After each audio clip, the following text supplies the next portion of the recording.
Hello? Marty, you're awake. Good. Doc. Emmett, where are you? I'm down at the expo. I snuck out early to avoid my pop. If he knew I was about to make a publicly scientific spectacle of myself, he'd hit the roof. Why didn't you wake me up? I tried to give you a nudge before I left, but you were practically comatose. How long has it been since you slept? Aside from being knocked unconscious, I'm not really sure. Anyway, I left you back at the lab to perform an important mission. On the table next to my law books, there's a device plugged into the wall. I think I see it. Is it glowing? Yeah, is that good? Good. It's fantastic. Glowing means my static accumulator is charged up and ready for action. Bring it down to the high school and we'll... Damn. What? It's Edna. But... Okay, Emmett. One static accumulator coming up.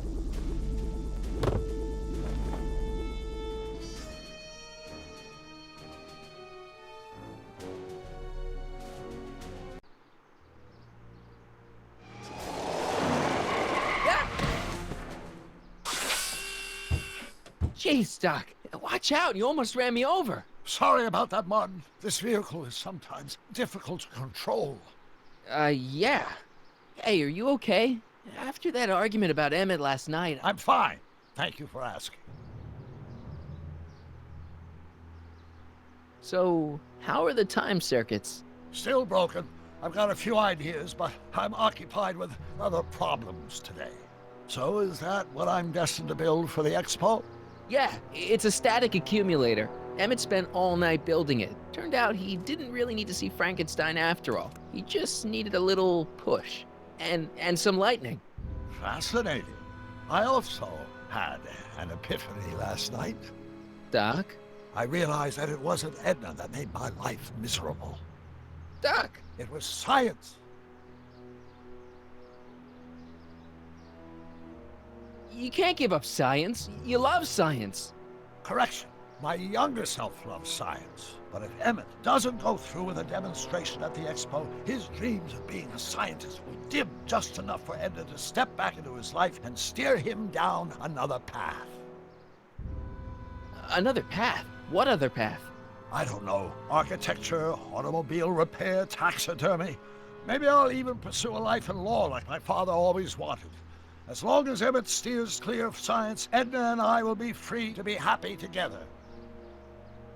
You can't want Emmett back with Edna. She used you to turn Hill Valley into a police state. She used my science to turn Hill Valley into a police state. But if I don't become a scientist, she'll never get the chance to vent her crazier ambitions. Doc, I'm begging you. You haven't thought this through. Haven't I? I guess we'll both find out. One thing's for sure, Emmett Brown's life will be a whole lot less complicated without a time machine in it. No! Ah! What the hell? Where'd it go?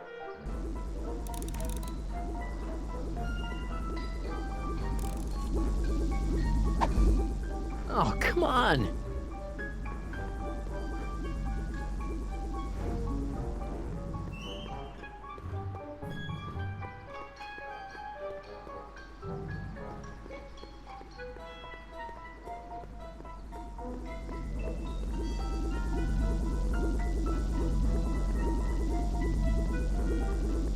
Yeah.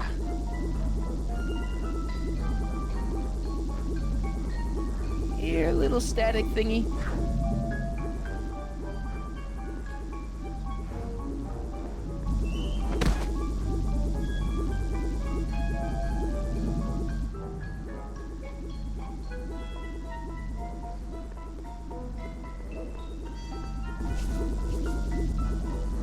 Gotcha! Whoa!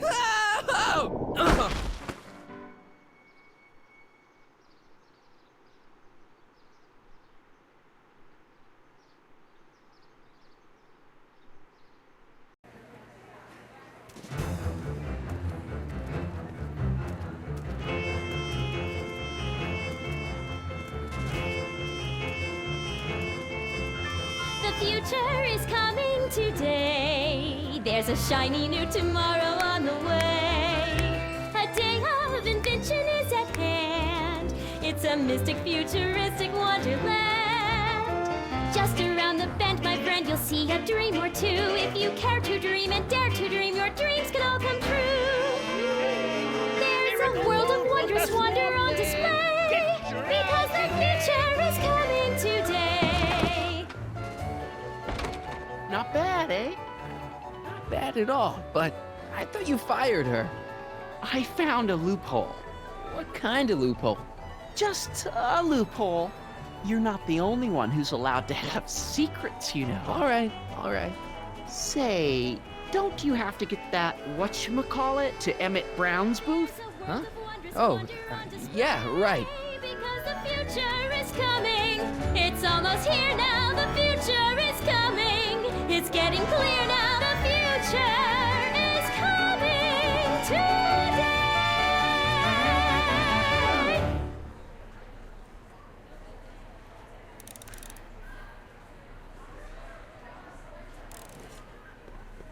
Hey, Artie, What do you think? Quite a setup, huh? the expo? Sure, but I was wondering. You haven't seen Emmett Brown, have you? Isn't he at his booth?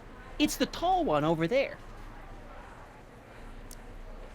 Come on, you can tell me. How did you manage to get Trixie her job back? I thought her being Canadian was a deal breaker. If something's really important to you, you find a way. You ought to know that. See you around. How about an algae king? Sure thing, mister. Wait a minute. You're the guy that makes the algae cakes? But I thought you couldn't stand them. Hey! You're the guy that tried to pick up on my Eunice! Oh, for the love of... No algae cakes for you, Buster!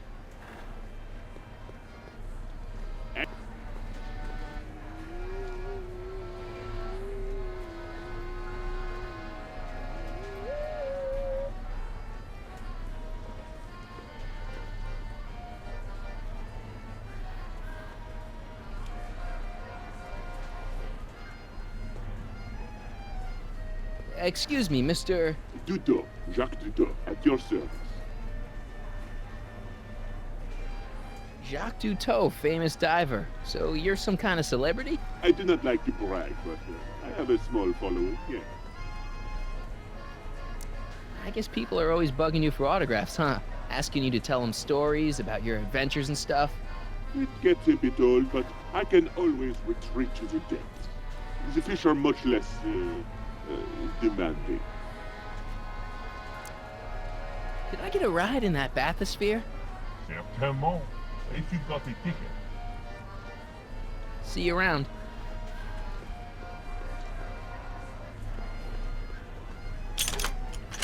Insert ticket to enter. You are going to need a ticket. Those look like the controls to raise and lower the whatchamacallit. It's some kind of deep-sea diving thingy. Enlightenment awaits you under the sea.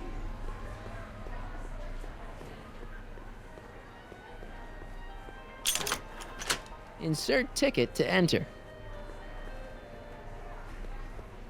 I think that's supposed to be a clock.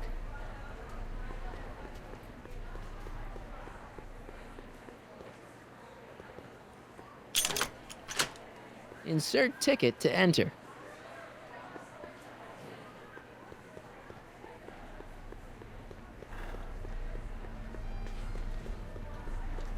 Hello, Corleone. What's going on here? Well, Miss Strickland here seems to think, You should step aside and let the officer do his duty. Now.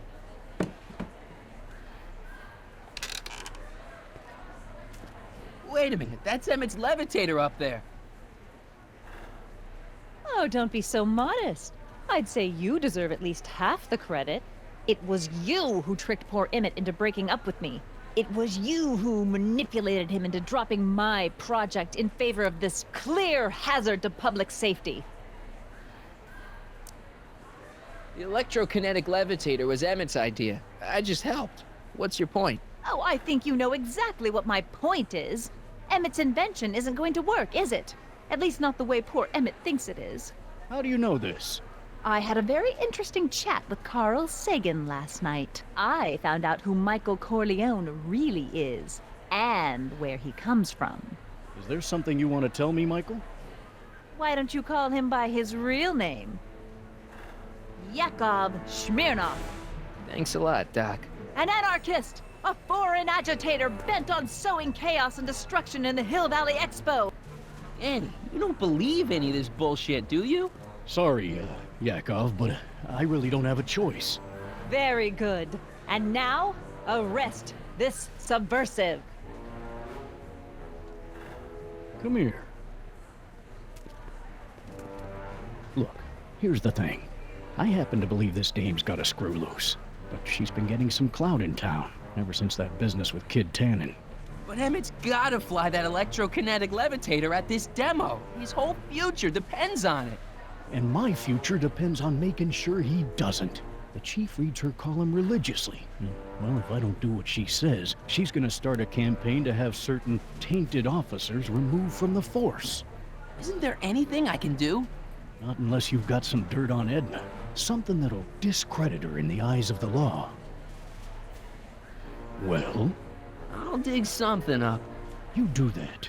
In the meantime, you and young Mr. Brown better... where is he anyway? Wait, you haven't seen him? Emmett? Has this foreign radical done something to my Emmett? Maybe you should find him. Oh, you're letting him go? This radical subversive? Just like that? Okay, so I gotta find Emmett. And do something about Edna.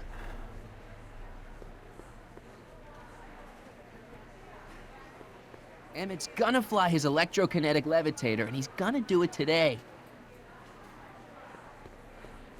Emmett's gonna fly his electrokinetic levitator, and he's...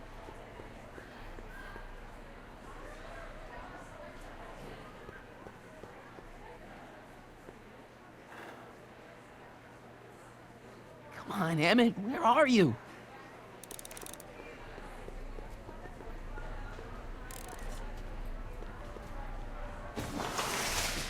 Welcome to the phone booth of the future, made with Atlas glass. Atlas, unbreakable and soundproof. Our phone is hands-free, so you can enjoy a sandwich or a cigarette while chatting with friends in perfect privacy. Would you like to place a call? Yes, I'd like to talk to... Unfortunately, this phone booth only accepts incoming calls.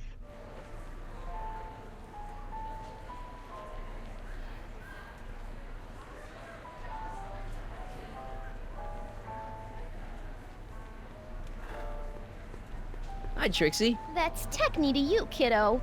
Right. Congratulations on getting the old job back. Thanks. Justice triumphs in the end, you know? Now what can I do you for? So, which exhibits do you recommend? The most popular attractions are the Glass House, the Future Furnishings, and of course, Enlightenment Under the Sea. You know who that is under the diving helmet? That's Jacques Cousteau himself. Of course, you need to get tickets if you want to see the main attractions. How much are tickets? Aw, put your money away. Here, you're kind of like family now, you know? Thanks. You seen Emmett around? I'm kind of worried that he's not at his booth. Let me think. Yeah, he wandered down that way a little while ago. He was talking real intense with another guy. Older guy? Looked a lot like Emmett in the face? Yeah, uncle or something? Or something. Look, Emmett's demonstration has hit a snag or two.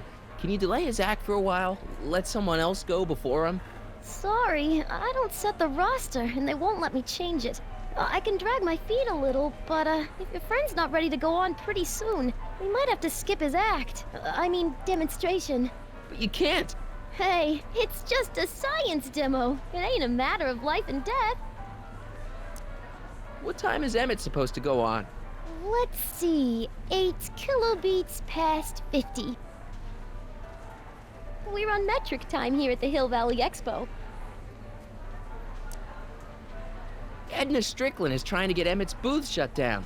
That dame don't know how to mind her own business, does she? Artie told me how you managed to get your old job back. He did? But it was supposed to be a secret. There's no secrets between us. He couldn't resist telling such a good story. Yeah? Still, I'd like to hear it again, from your point of view. He didn't tell you anything. Come on, Trixie. I'm dying to know how you got the job back. You won't hear it from me. I don't talk out of turn. Is there anything you can do to get Emmett's booth open again? I wish there was, but I'm just a muse. All we can do is inspire people. Okay, you're a muse. Can you inspire me an idea? I'll try. Well? Maybe it doesn't take effect right away. Thanks. Happy to help. I'm glad Trixie got her old job back. I wonder how she managed it. Greetings, forward thinkers of Hill Valley. Are you ready for a picture radio? Wonder if that's anything like MTV.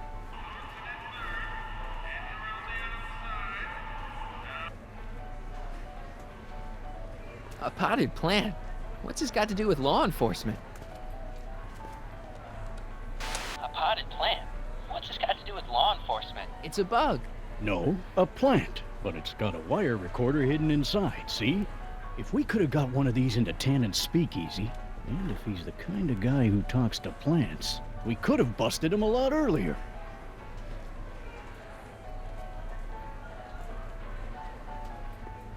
Well, The amazing inebriomatic.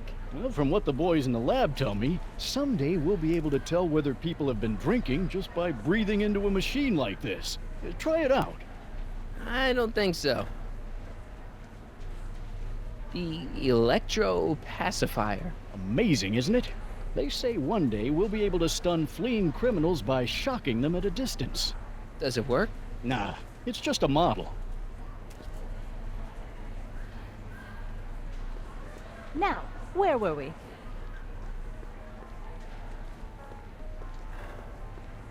Act casual. He's coming back.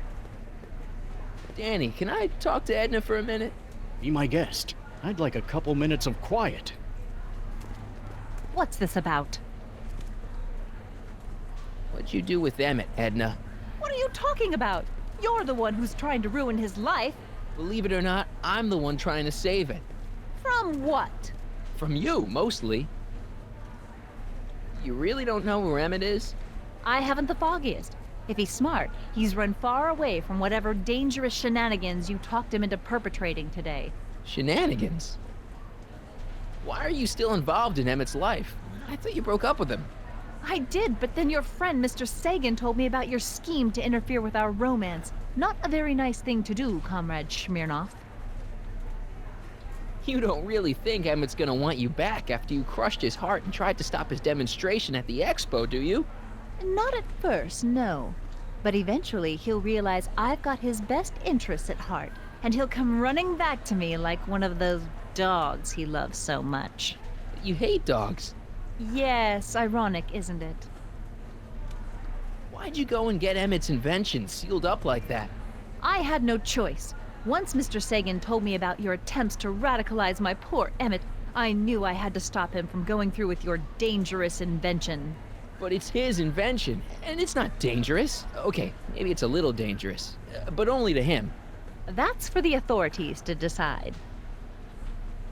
Any chance you could talk Parker into letting Emmett go ahead with his demonstration? None whatsoever. And as long as I'm here, that contraption of yours is grounded.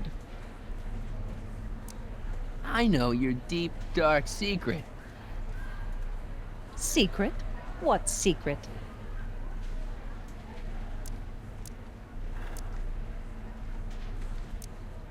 You know, what you were whispering about with Carl Sagan yesterday.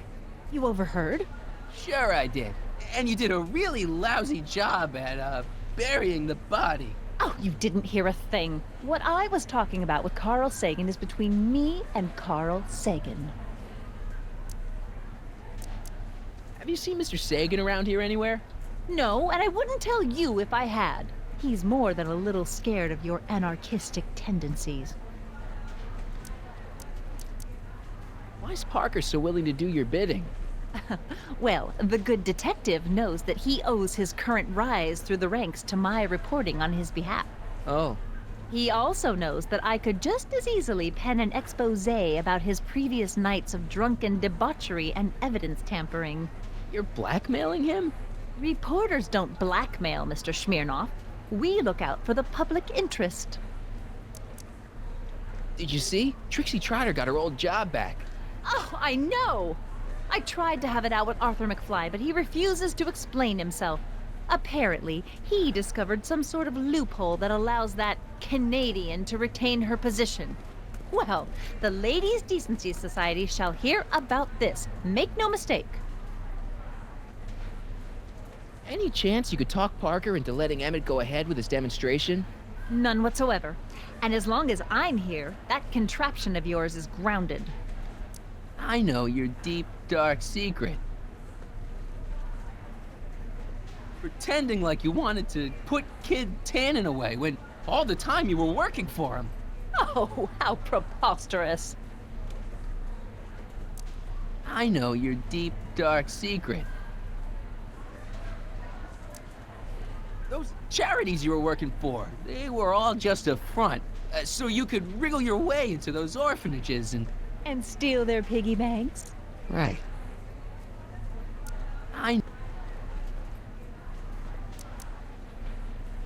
You're ruthless, manipulative, and power-hungry. In the service of a higher cause, one sometimes has to stoop to low tactics. But I'm sure you already know that, Comrade Yakov. Okay, this is pointless. I've got to find Emmett. Stay away from him, you anarchist hooligan.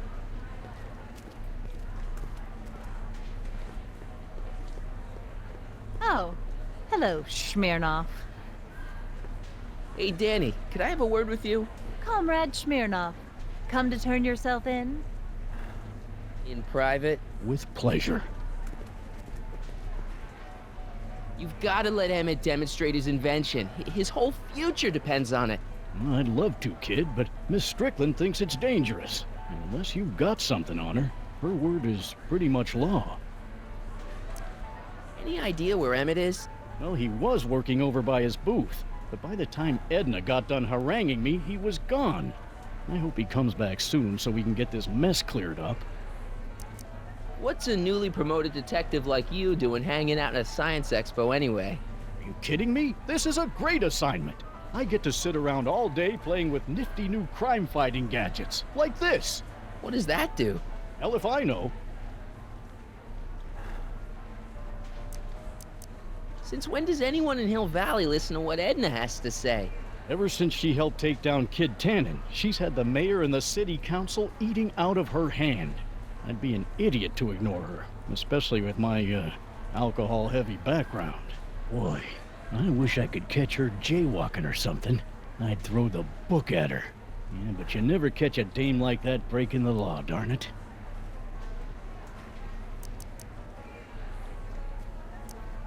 You know how you said you'd defy Edna if I could dig up some dirt on her?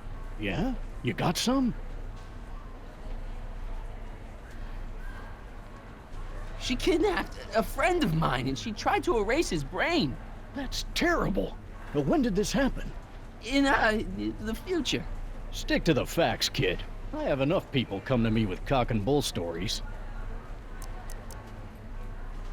You haven't seen Carl Sagan around here, have you? Nah. Isn't he still a wanted man? Nah. All those arson charges got dropped weeks ago. Judge Brown said there wasn't enough evidence for a trial.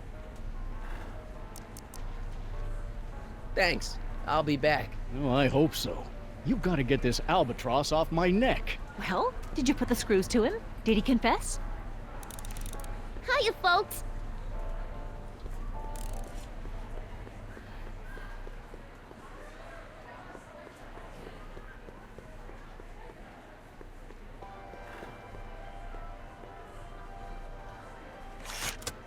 Welcome to the world of tomorrow, where a man's home is truly his castle.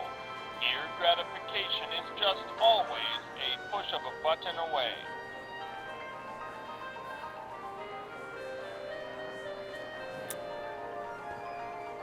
House of the Future, fresh fruit baskets will be replenished daily by fleets of fruit-bearing helicopters. Ah, it's wax.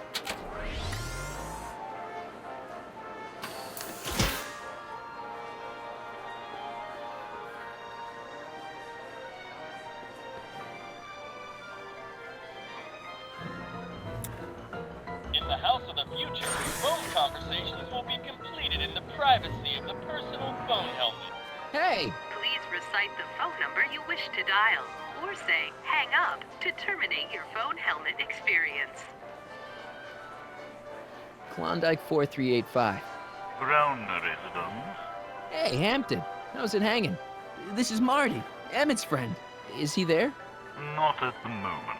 I'm afraid he's off on one of his little adventures. Thanks. Bye. Farewell. Conversation terminated.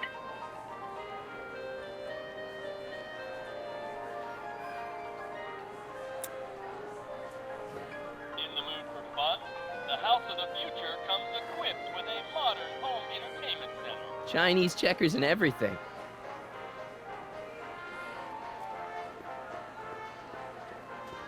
This plant doesn't belong here. There's nothing futuristic about it. Greetings again, mortals! This is Techne, Muse of Progress. Hoping you're all having a swell time taking in all the exhibits. Don't forget, you can purchase tickets to our main attractions right here at the information booth.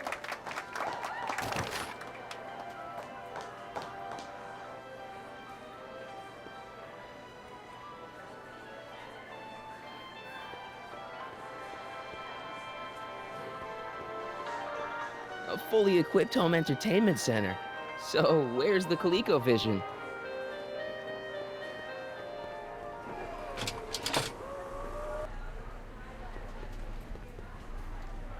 I still can't tell what time it is, but I know it's getting late.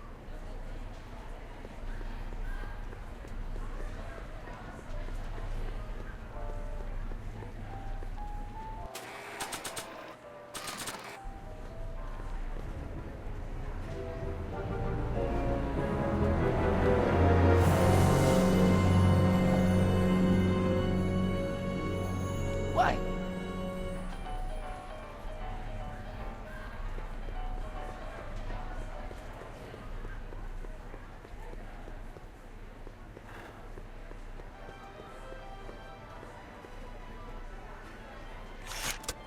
Welcome to the world of tomorrow, where a man's home is truly his castle. Here, gratification is just a push of a button away.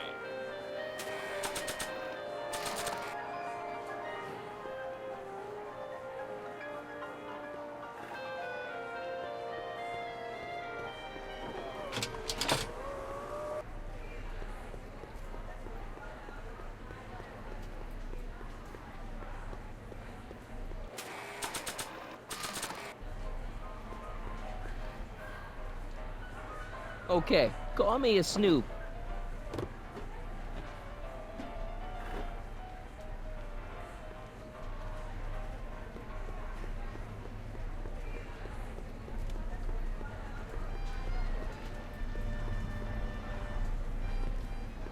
Here's my ticket. Give me a ride in that thing. Thank you, monsieur. I hope you will find your trip to the bottom of the sea less delightful.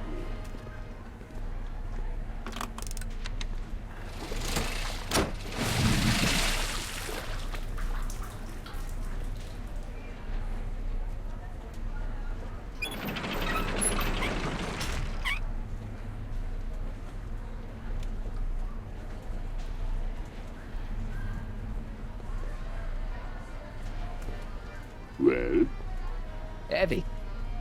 monsieur has a way with words.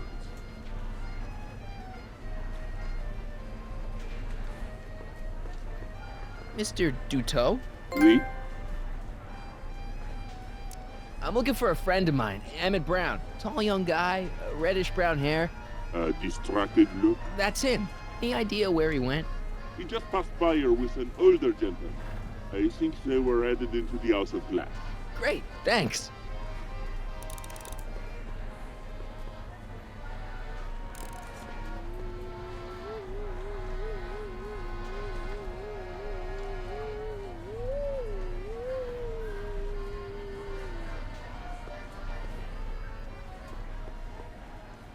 How about an algae cake?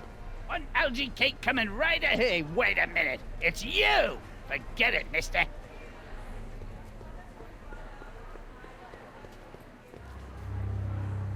Hey, Emmett, come out of there. Don't listen to him.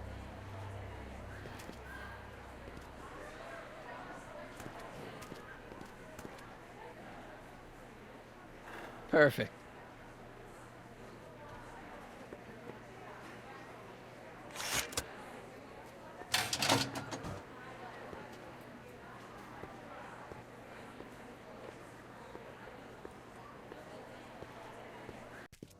Welcome to the Atlas House of Glass, the future of domestic life. Okay, Emmett, let's get you out of here. Emmett! Emmett, don't listen to him. He's crazy. I'm still not sure about this business proposal, Mr. Sagan. Let me explain it again. Atlas Glass, unbreakable and soundproof. Soundproof glass. Great. Our living space can be configured to meet the needs of any family. Need a private study? Simply slide the walls in, or slide them out again to create a spacious banquet hall. Next up on our roster, a man who saw the possibilities in pond scum. Welcome, Ernest Philpott! Thanks, Trixie, Technique. I'm truly honored to be here today. Emmett, among get all out these of this wonderful place and back to your booth. Like You're the lady gonna miss the said, demo. I labor Come in on, the Emmett, field of look up porn here. stuff. Algae, ladies and gentlemen, is a mysterious and little-known biological entity. Through diligent study and countless hours of experimentation, I believe I have unlocked the secrets of this noble vegetable, and I am here to present my discoveries to a disbelieving world.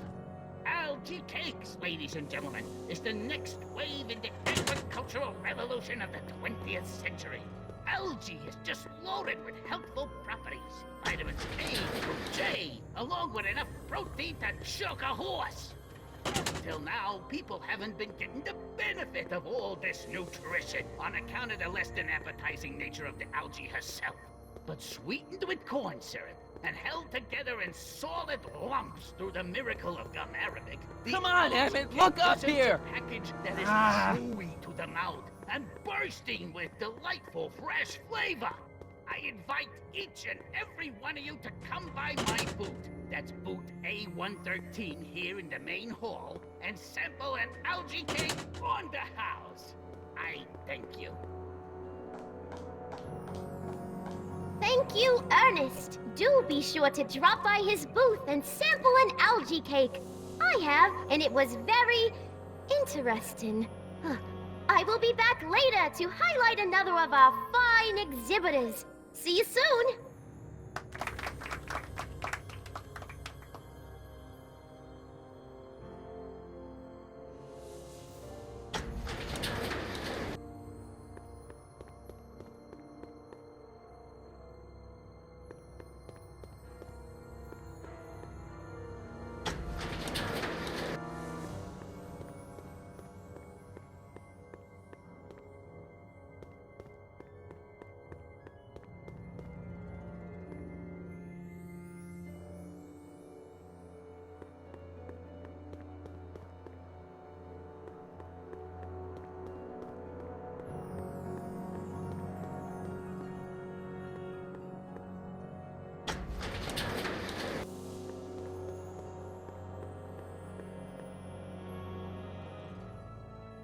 Some...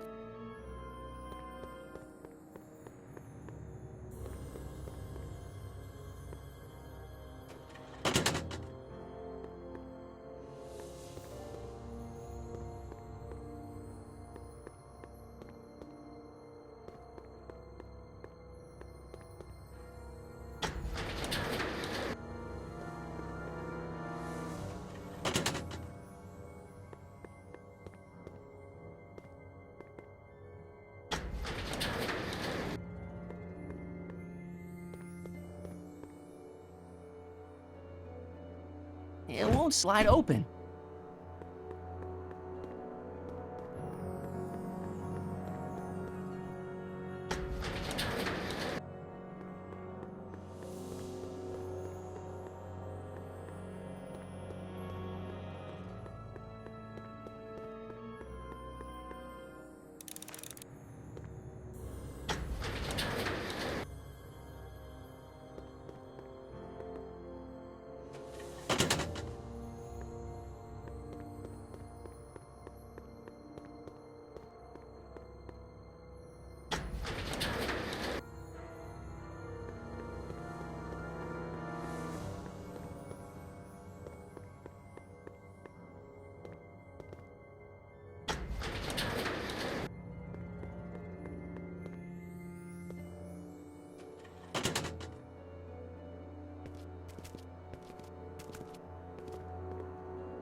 Emmett?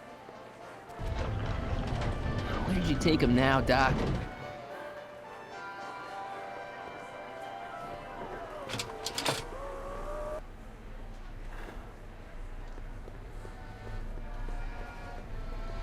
Excuse me, sir. I'm looking for a tall, thin, older gentleman. He might have been with a tall, thin, younger gentleman. I know just who you're talking about. They just left not a minute ago. If you hurry, you might catch them.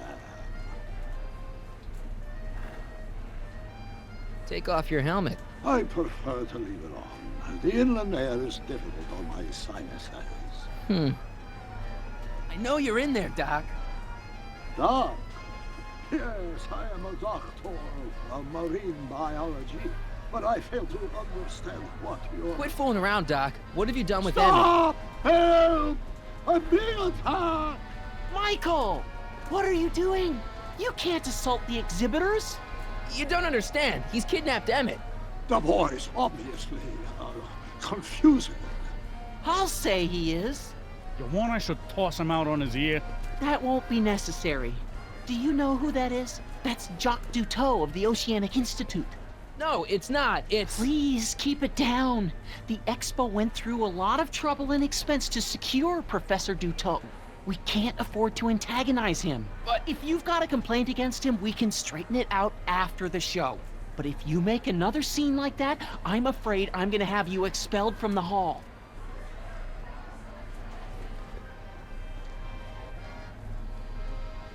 Professor Duteau, huh?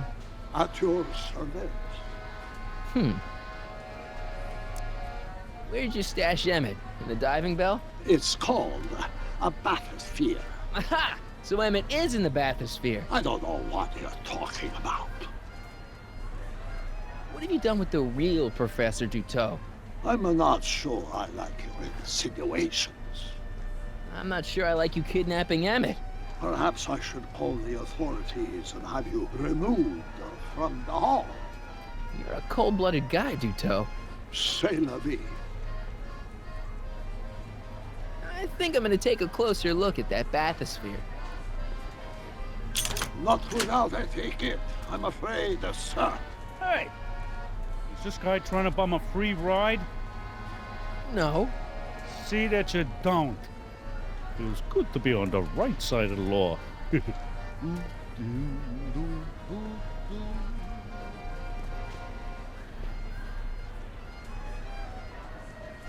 Take a ride in a bathysphere. Your bathysphere. I'd like to see the inside of it. Can't get in without a ticket, I'm afraid. You're not gonna get away with this, you know. As they say in my country, que sera, sera.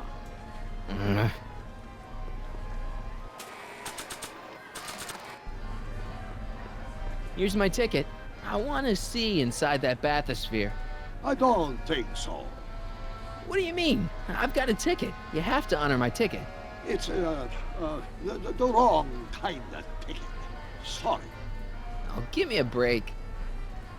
The next exhibitor on our list is Officer Danny Parker of the Hill Valley Police Force. Officer Parker is going to demonstrate a few of the many marvelous tools that our boys in blue will soon have at their disposal. The criminal element has truly met his match today. Officer Parker? It seems our next exhibitor is unavoidably detained, but I'm sure his presentation would have been both enlightening and exciting. How about a round of applause just for the heck of it?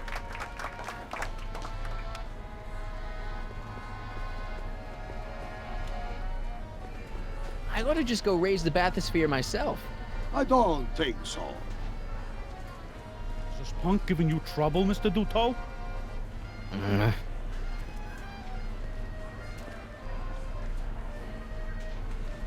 I've got to get Emmett out of there before it's time for his demo.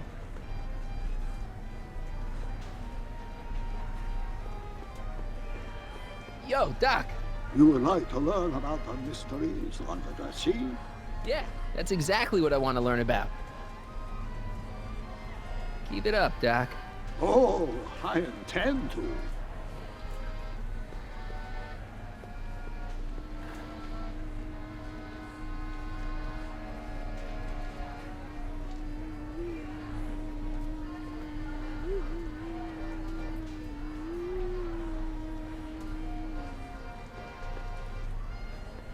algae cakes taste so good you'd swear they was bad for you. How about an algae cake? One algae cake coming right ahead. Hey, wait a minute. It's you! Forget it, mister. Hey, Artie. That's Carl Sagan in the deep-sea diving suit, and he's holding Emmett captive in the bathysphere. You're making a pretty serious allegation, mister. I'll have to look into it. Right after the show. You've got to go unmask that deep-sea diver right now. It's a matter of federal importance. Invoking your authority as a G-man? Yeah, you don't want to go against Uncle Sam. You're right, I don't. But this is awkward, Harry. Edna Strickland's been going around telling people you're not who you say you are, that you're some kind of agitator. You believe her over me? Ah, I don't wanna, but I really don't know who to believe right now, and I don't want to risk creating a disturbance at the expo. Can't we just wait till after the show? This ticket should get me into any exhibit on the floor, right? Sure, that's a P ticket. Well, the guy at the aquarium is refusing to honor it. There must be some mistake. Come on, let's straighten this out. Professor Duteau, this young man claims you refused to take his ticket. Not at all. I am only too happy to take his ticket. Please, climb the ladder, and I will raise the bathysphere.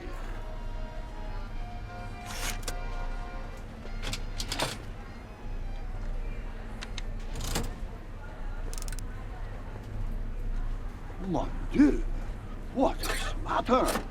The gears, they must have become stuck.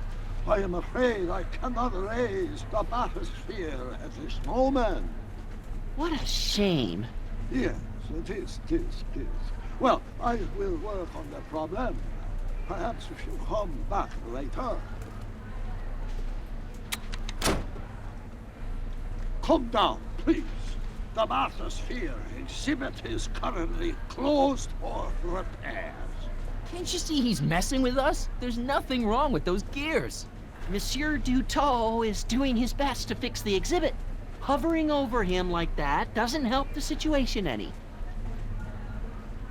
I'm not going anywhere. No, I guess you're not, but I can't wait here all day. I've got an expo to run.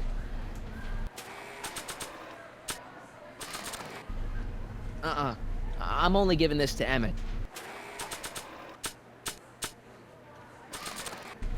Nah.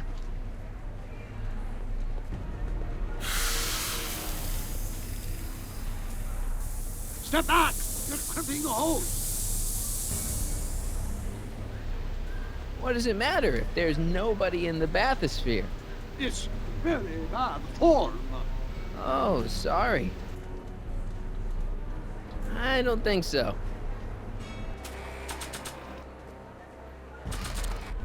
It's an old nautical superstition. A crimped hose means imminent doom.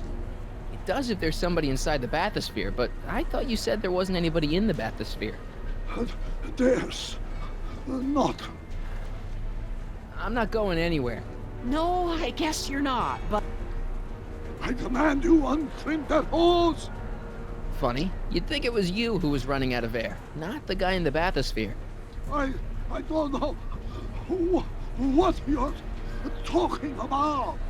It's as if you two were connected somehow. Hey!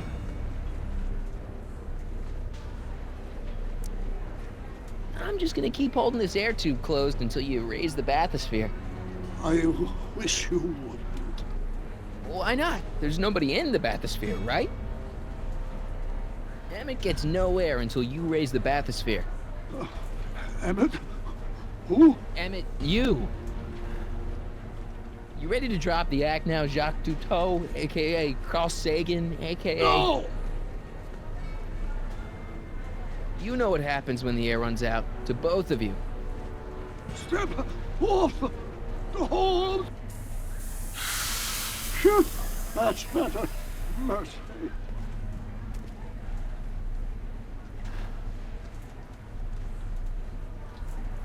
I'm still here. Yes? Open up that bathysphere. I told you, the equipment is jammed. If you come back later... Bullshit, Doc. I know exactly what you're hiding, Is there and... a problem here? No, everything's just great. The thing I can't figure out is how did you get him in there without anybody seeing? Who?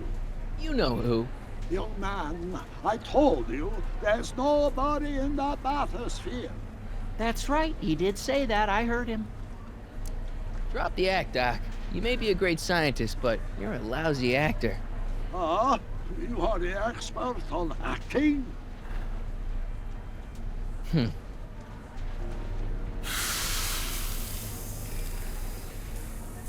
Step back! You're tripping the hose! What does it matter if there's nobody in the bathysphere? It's very bad form.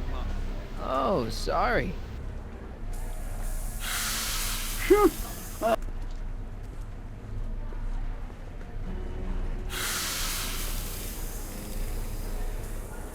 Step back! What? It's... Oh. Hey! I'm just gonna keep holding this air tube closed until you raise the bathysphere. I wish you would. Why not? I'm just gonna keep holding... Why not? Emmett gets no air until you raise the bathysphere. Emmett? Who? Emmett, you! You know what happens when the air runs out, to both of you. Step off the hose! Raise the bathysphere, Doc. I'm not going anywhere. No, I guess you're not, but... I demand you uncrimp that hose! I demand you let Emmett out of that bathysphere. I don't know what you're talking about.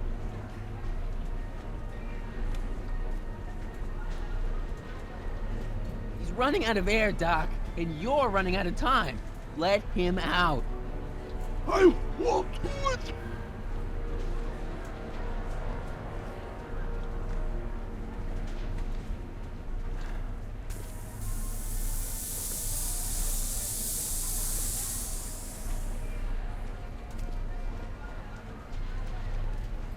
Superlords, the years, they have become unstuck. There, see? It was just a malfunction after all.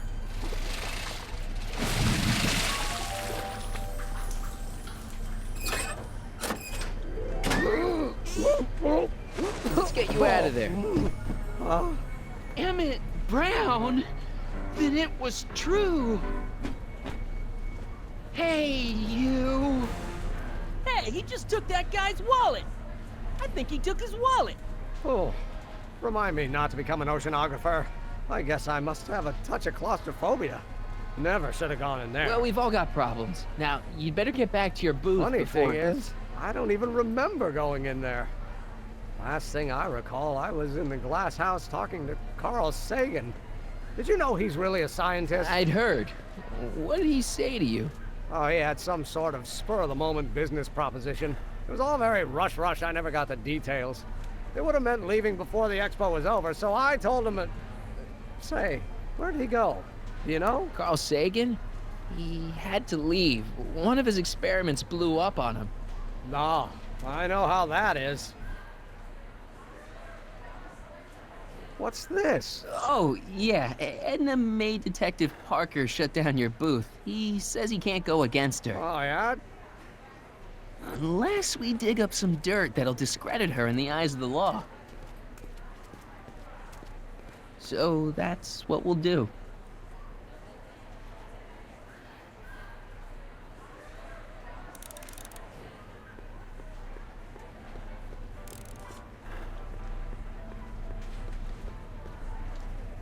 Oh, hello. Do you know what she made him do? Yeah, come here.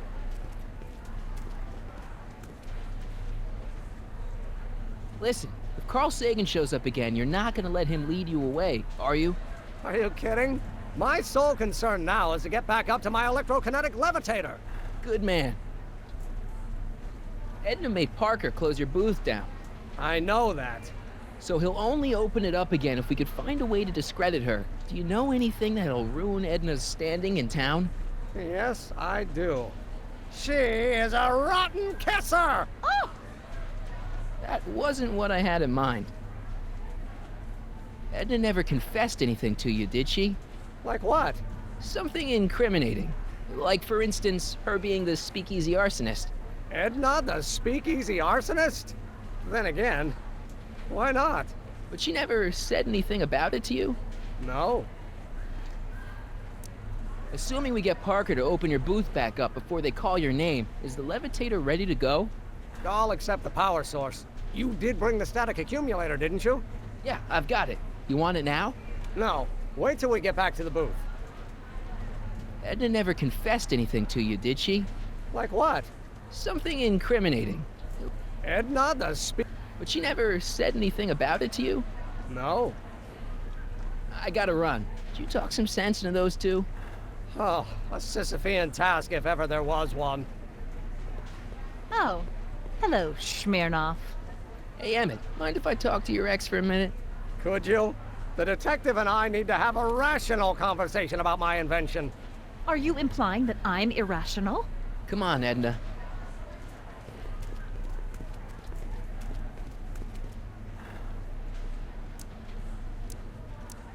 I know your deep, dark secret.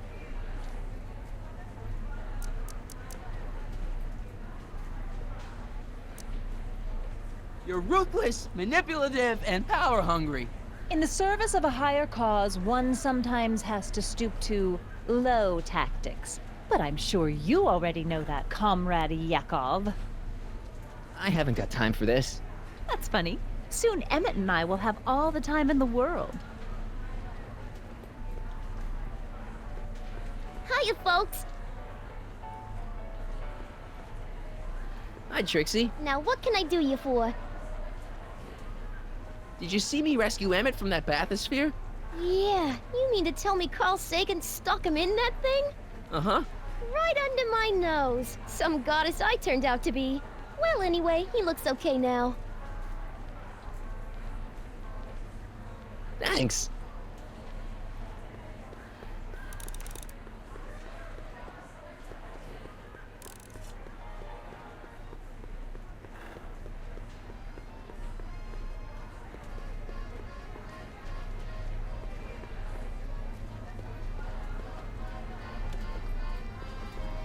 It's some kind of deep-sea diving thingy.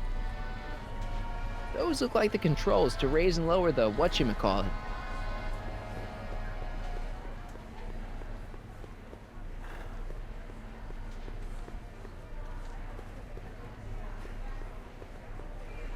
How about an algae cake? One algae cake coming right ahead. Hey, wait a minute. It's you! Forget it, mister. Hey, Artie. Is there any way you can delay Emmett's demo? He ran into some last-minute turbulence. Emmett's already pushed his luck by substituting this electrokinetic whatsis for the mental alignment meter he was supposed to be showing. I can't alter his place on the roster, too. The board would get the idea I was showing favoritism. Edna Strickland got Officer Parker to close Emmett's booth down. What? Why? She claims his invention is dangerous. Is it? That's not the point. You sure you can't just push Emmett's slot back a little? I could eliminate it altogether. Would that work for you? What? I was just remembering a time when you refused to take me to the zoo. Huh? Nothing. Is there anything you could do to get Emmett's booth reopened? I am afraid not. This may be a wondrous land of tomorrow, but it's still within the jurisdiction of the Hill Valley Police Force. Maybe you should talk to Officer Parker. He says there's nothing he can do as long as Edna's got clout in Hill Valley. She does have that. See you around.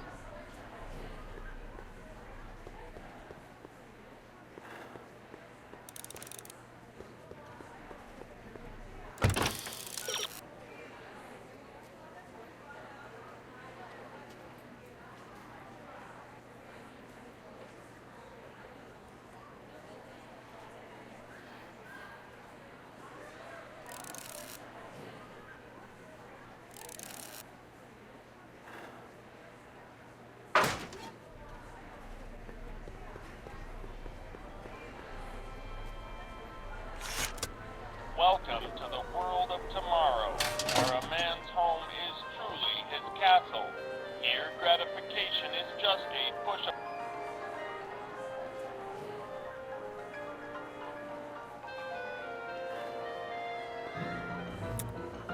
In the House of the Future, phone conversations will be completed in the privacy of the personal phone helmet.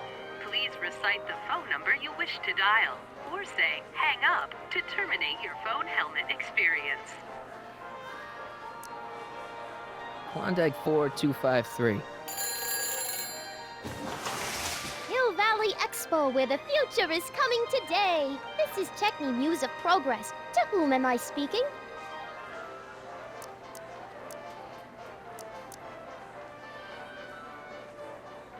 It's Kid Tannen. I'm out of jail and I want you back, baby.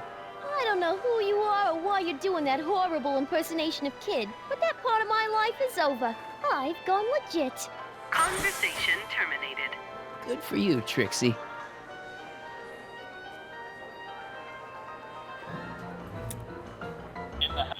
Please recite variance. Klondike 4253. Hill Valley Expo, Hi, Trixie. It's me, Michael. Oh, hi. What can I do for you? Oh, nothing. I was just checking out this snazzy phone. Okay, bye. Bye. Conversation terminated.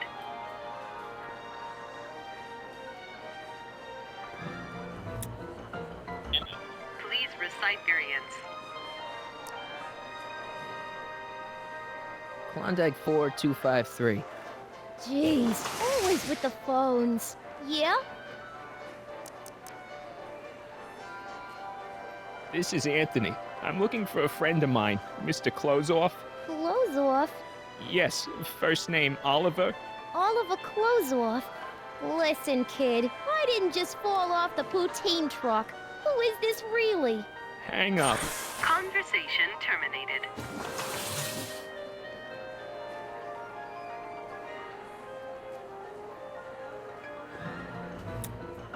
In the House of the Future.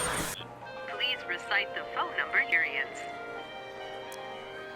Klondike 425. Jeez, always with the phones. Yeah? This is Carl Sagan. Ooh, the mysterious Mr. Sagan. What do you want? Can you put Edna Strickland on the phone for me? Sure thing, Mr. Sagan. Hey, Strickland! Somebody actually wants to talk to you. Mr. Sagan? What happened? I thought you were distracting Emmett. I was? Oh, yes, of course I was. Then why is Emmett standing here, valiantly trying to convince Detective Parker that he should be allowed to go through with this ever so dangerous display of wrong-headed technology? What can I say? I was outsmarted by that wily Yakov Smirnov. Well, that puts a crimp in our plan. Yes, yes, our plan. About that plan.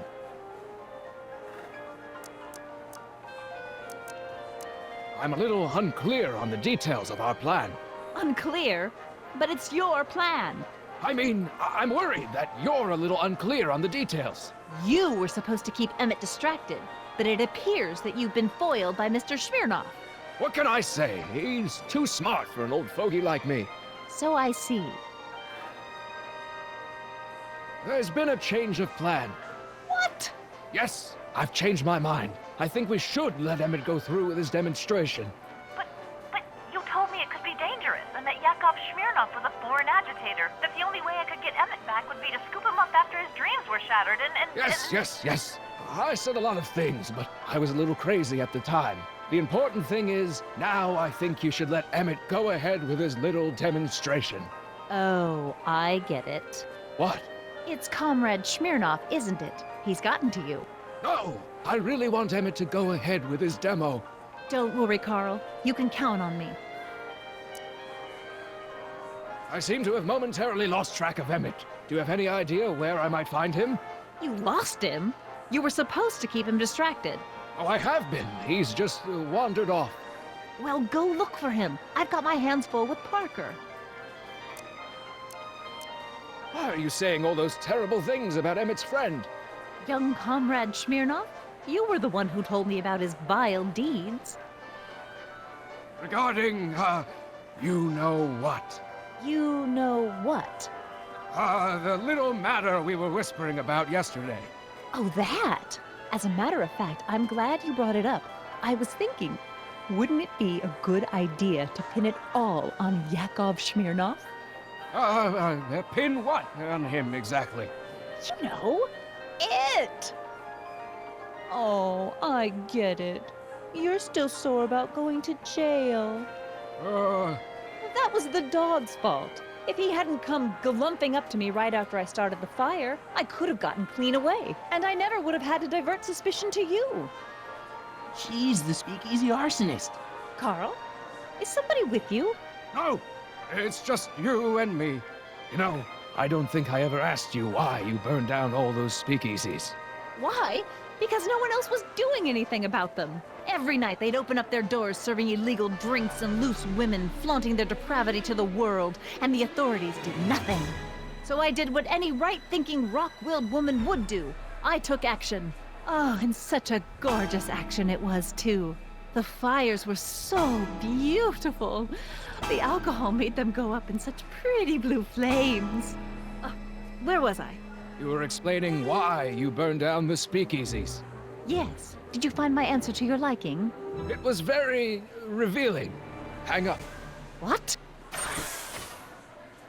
Jeez, Edna was always a loon. I hope that confession's good enough for Parker.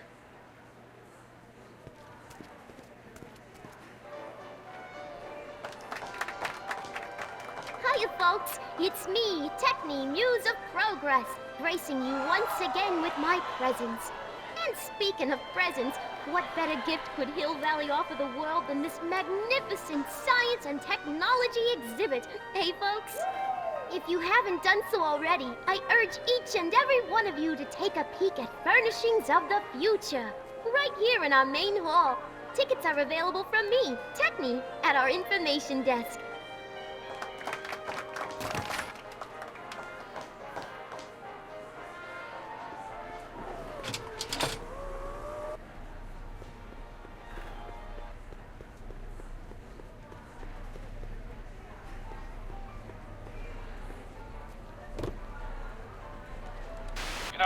I don't think I ever asked you why you burned down all those speakeasies.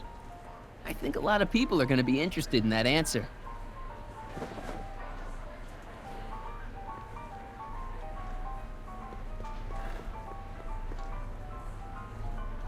Oh. Excuse me. Marty! Michael! Smirnov! I just want to talk to Detective Parker. You know how you said you'd defy Edna if I could dig up some dirt on her? Yeah? You got some? Edna's the speakeasy arsonist. That's an interesting theory. It's the truth. I heard her confess.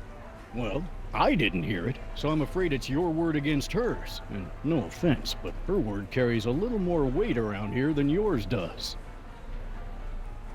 Thanks. I'll be back. Well, did you put the screws to him? Did he confess? Oh, hello. Hey, Danny. Do you mind, comrade? I'm busy trying to keep Emmett from letting you lead him into the biggest mistake of his life. Mistake? My biggest mistake was... This'll only take a minute. Our plant recorder! It's not a good idea to steal police property, you know. Listen. You know, I don't think I ever asked you why you burned down all those speakeasies. Why? Because no one else was doing anything about them. Edna? You're the arsonist? Detective Parker, surely you're not going to believe this crudely manufactured forgery of a recording. I'm not sure what to believe, ma'am.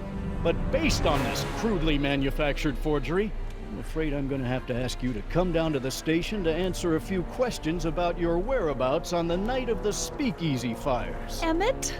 You're on your own, darling. Oh, very well. Heavens, what's that? You know, one of these days I should really stop falling for that. Not to sound callous, but does this mean I can demonstrate my invention? Let's take that as a yes. Greetings and salutations to all our honored guests. I am Techni, Muse of Progress, and it is my pleasant task once again to highlight one of the great minds who was hard at work building a better tomorrow. I think that's me. I'm next on the roster. But are you ready? I don't have a choice. Did you bring the static accumulator? Oh, right. Here you go. Great. Come on, let's get up there. He's been hard at work dreaming up gizmos and banging them together in his garage. And who knows? One of this kid's gizmos just might take off and change the life of everybody in town. Could it be the very thing he's brought to share with us today? This wouldn't be the first time the world was changed by a kid barely out That ought to do it. Are the block bearings all in the raised position? Block bearings, block bearings. Raised position, check. Then it looks like all systems are go. She was only 19. Wish me luck. So hold your snickers. Don't have to. Ladies and gentlemen, I give you Emmett Brown! Objection! Objection, Your Honor! I hereby demand that the scientific demonstration of one Emmett Lathrop Brown be terminated and forfeit by reason of insanity. I declare him to be in contempt of me, his father. Where is he? Hand him over this instant! The longer you hold out, the harder it's going to be for you!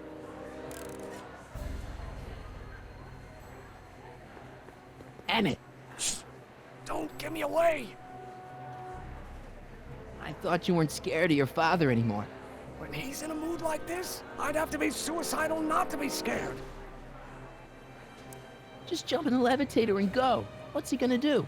Shoot me down with an anti-aircraft gun? Come on, Emmett, you can't miss your big moment. You don't look very dignified crouching down there, you know. Better undignified than dead. Well, let me talk to him. Emmett, are you up there? You don't think you can shelter him? Maybe Emmett would come out from wherever it is he's hiding if you tried the reasonable approach. This is the reasonable approach. Don't antagonize him. Well, if you're not gonna say anything... So he is up there with you? Thanks a lot. Son, I order you to come down from there this second.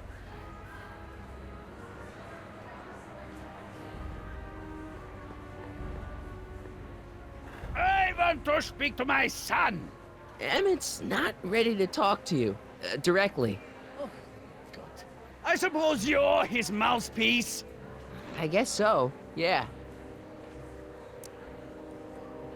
If I can say so, sir, the problem is you're coming on too strong. You intimidate him.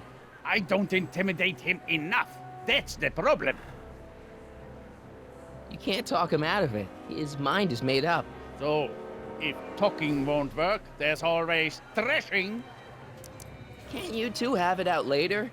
You mean after he's gone through with this ridiculous stunt?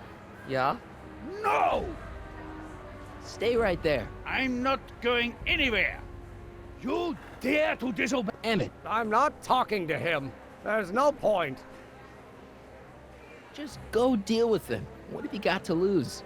That's what they said to Custer. So, what's your plan? I just stand here like this indefinitely. After a few centuries, the process of petrification will set in, and that'll be that. Okay, that is a plan. Maybe he'll give you a fair chance to explain yourself. He is a judge, after all. Yes, a judge who's already passed sentence. He won't listen to me. He never has. I'll be right back. Fear! Maybe not. Not sure what that'll do.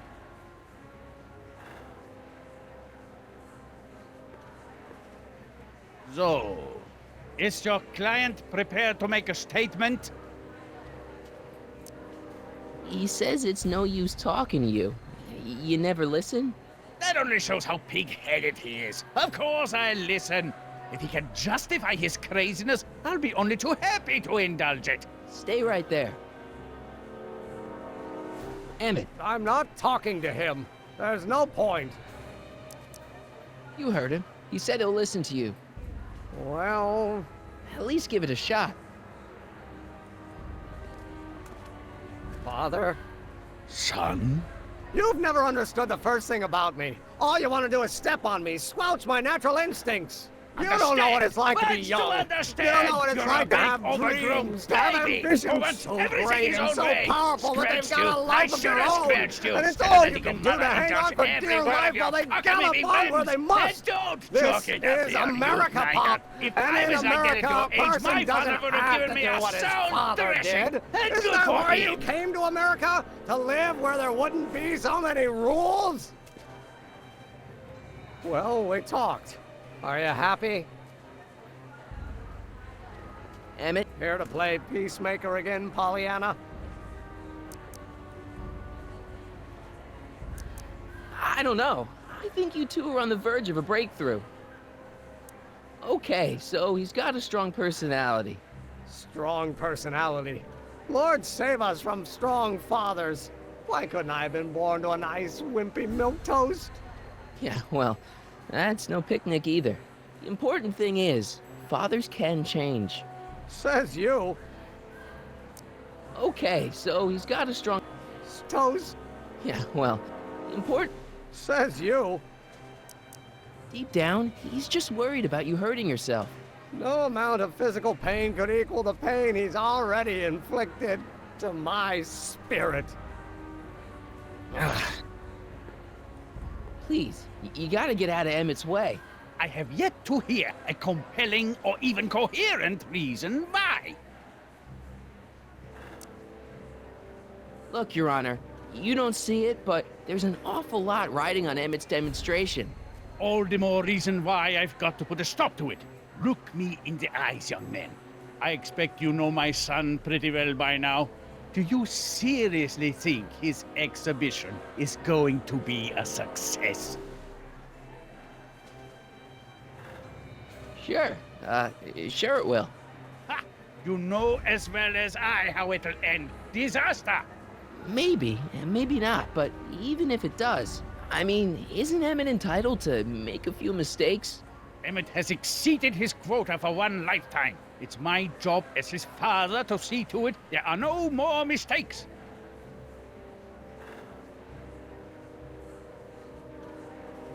Emmett's just... stubborn, willful, single-minded, incorrigible, and obsessed. Okay, but if you look at it from the right angle, those traits are kinda... good. That may be your angle, Sonny, but I'm not so sure it's the right one. Make no mistake, those are traits that lead to trouble. He gets them from his mother. See, Your Honor, it's just that this demo is so important to Emmett. A childish kerfuffle. He'll forget all about it in 2 weeks' time. That's what I'm afraid of. Emmett's just trying to make a name for himself. Maybe things were different when you were a kid, but nowadays you gotta take chances. What do you know about taking chances? Try moving to a strange country where you don't speak the language with only $2 to your name. You? You bet your socks, me! And I made out all right, too. How'd your dad feel about it at the time? Papa? He was fit to be tied. He called me a disobedient little... So your father didn't approve of you coming to America? Well, Papa never really understood the younger generation. He came around a bit in the end, but by then it was too late to. Tell him I'll listen to him. I want to listen to him. If he wants to talk. Emmett?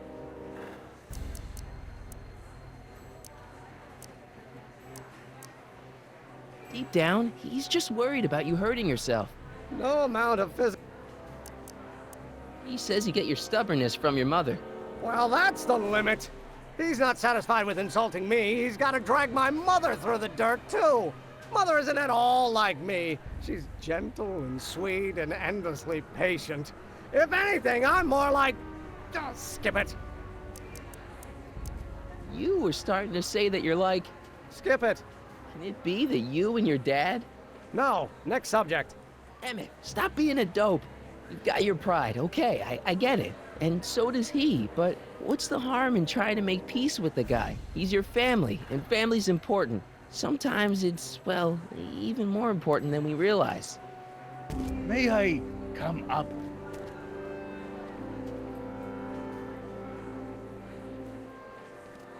So, you think my new invention is a disaster waiting to happen? Yes, I do. And I'm here to say, if any son of mine is going to make of himself a public disaster, I insist on being there to support him. Pop! You're gonna change your tune once you see this baby go airborne. You see, the force field generated by the static accumulator. Marty, give Trixie the signal. We're ready for liftoff. Oh, good. Ladies and gentlemen, thank you for bearing with us through that unavoidable delay. And now the Hill Valley Expo is pleased as punch to present Mr. Emmett Brown and his electrokinetic levitator.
Hey, stop! Get back here!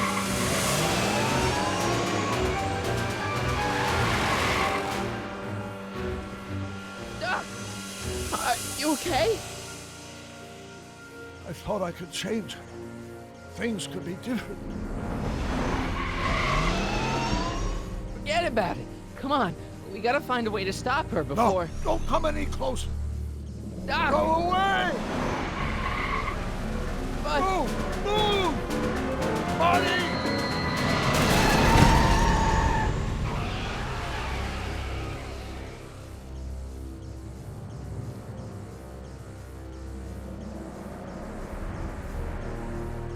Oh my God! Doc! Say something. Chromium, lithium, potassium, iridium, titanium, ruthenium. I'll get help. Newspaper. What? You mean...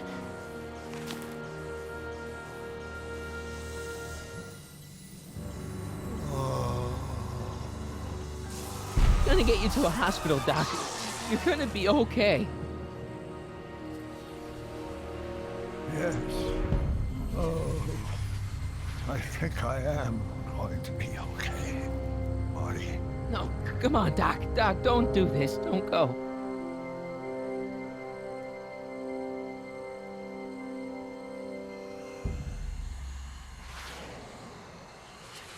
Doc, come back.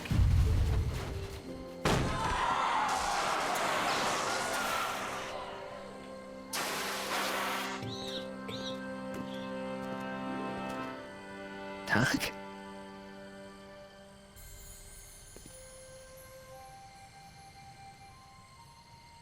Marty, have you been out here the whole time?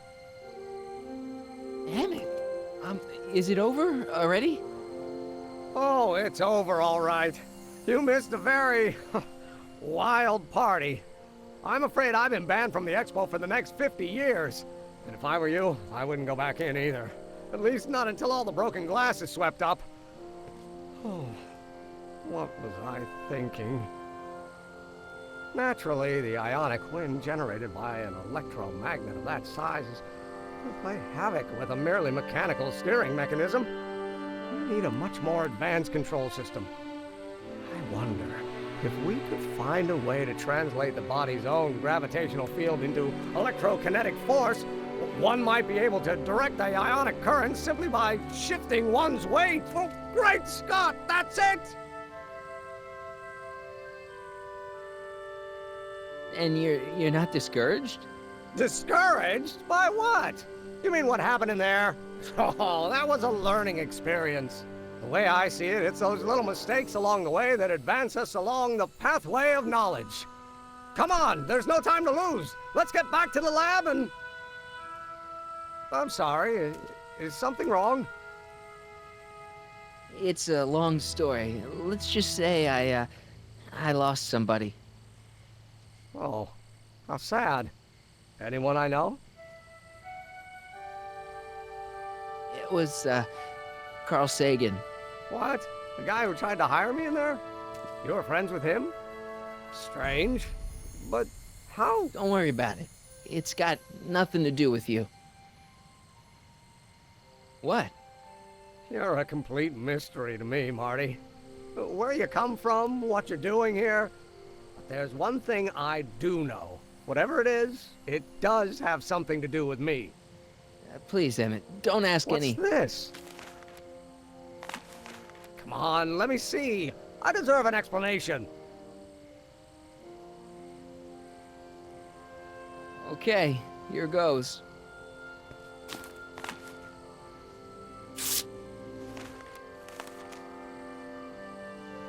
What's that? An explanation. But you've got to promise me, don't look at it until you get the key to the city. Huh? Emmett! Just promise. Emmett, where are you, my son? I'll be right there, Pop. Key to the city? I don't understand. And you can't understand. Not for a long time. It would do irreparable damage to something. Just say you promise. Okay, I promise.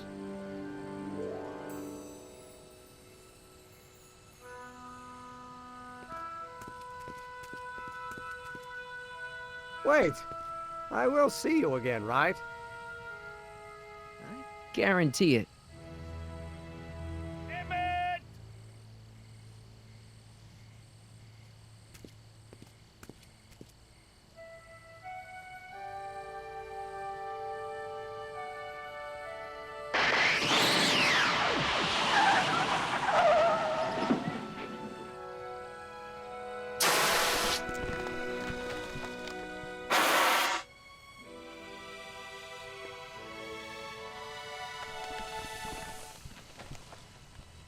Hey, it worked.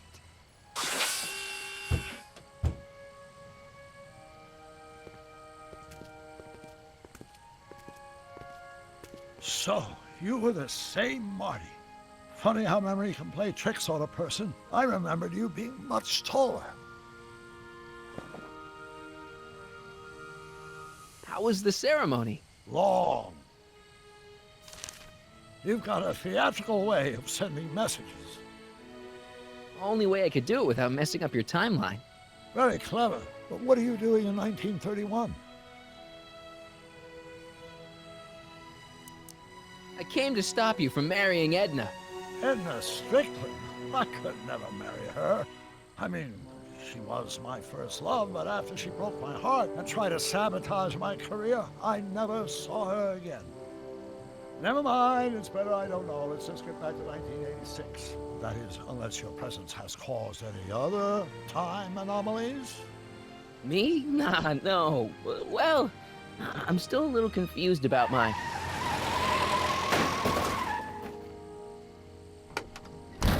Where is he? Where's that no-good son of mine? He's not worthy of the McFly name. You seen my Artie anywhere? Artie McFly? That's the one. Just got a call from Melvin at the city records office. He tells me the dad-blamed fool's gone and got himself hitched to a Canadian floozy. Can you believe it? Hitched? Married.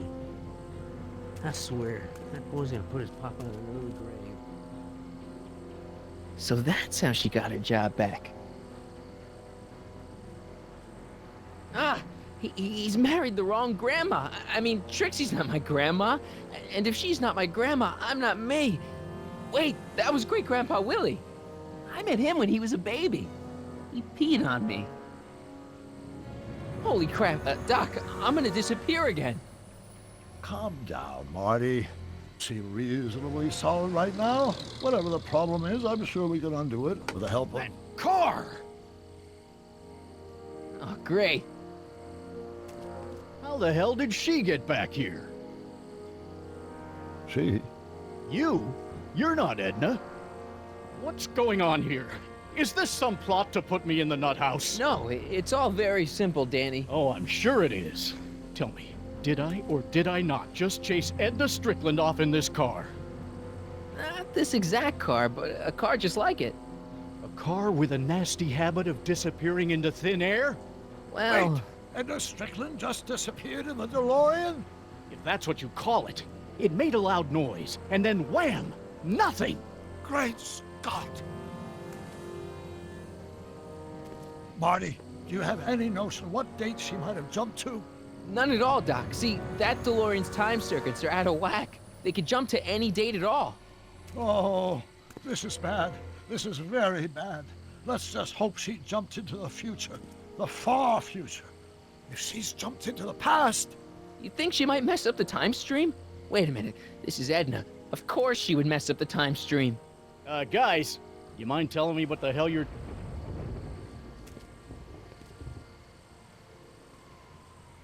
Uh-oh.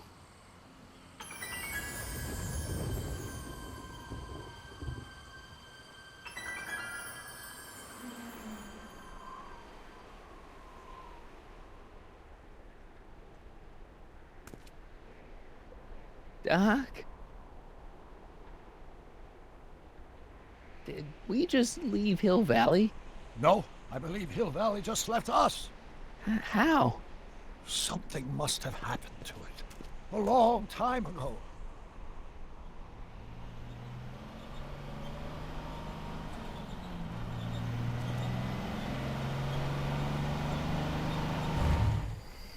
Well, now you two look mighty lost. Hey, what on earth is that thing? It's an experimental vehicle. Pay it no mind. Look, maybe you can help us. Did your son just marry a Canadian saloon singer named Trixie? Artie? Pshaw, that boy ain't got nerve to ask a girl to the church social. You acquainted with him? Only slightly. We're just passing through. We hope. Tell us. Where exactly are we? We're a little lost. Furthest point of my rounds, that's where you are. About 25 miles outside of Hayesville. Take a wrong turn, did you? In a manner of speaking. Tell us. We're looking for Hill Valley. Well, which is it, a hill or a valley? No, it's a town. It's a town called Hill Valley. Hill Valley, a town? Say, I think I once heard that there was a town here a long time ago. Don't know much about it, though. Just as I suspected. When did Hill Valley go away? Oh, heck, I don't know. That was all before I was born. Then whatever it was must have happened at least 45 years ago. Nobody much cares to settle around here nowadays. My dad tried to buy a farm in this area years ago, but he got run off by Scary Mary. Scary Mary? Well, that's what we all call her. Lives a couple miles from here. I make a monthly drop at her place. She's a fiend for news. Takes all the papers in the county, never throws one away. Say, if there's anybody who can tell you what happened to Hill Valley, it's her. Can you direct us to her? It's imperative that we talk to her. Sorry, fellas, but I'm pretty sure she won't talk to you. Why wouldn't she talk to us? The thing of it is, guys, Mary's older than dirt, but she's also a little tetched, if you catch my drift. She doesn't like strangers. I'm sure we can handle her. We'll be very polite. Please, we gotta see her. Well, okay, if you insist. Take a right turn just after the bridge, then follow the wheel ruts till they come to an end. You'll have to go the last quarter mile on foot. Good luck, and don't say I didn't warn you. I got a notion I'll be kicking myself for sending you up there.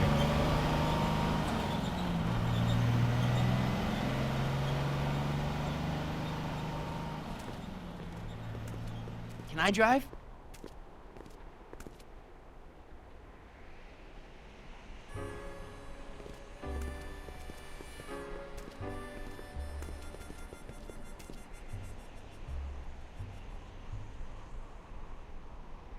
Mary Pickford.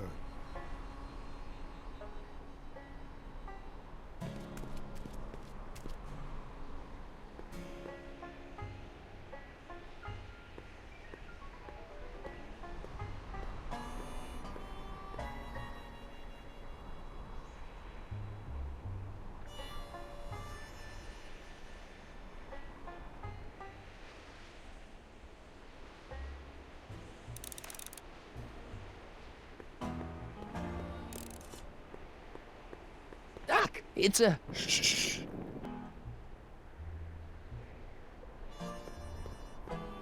Mary Pickford.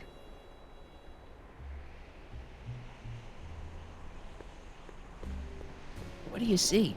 This vehicle has sustained some serious damage. Way to stay focused, Doc.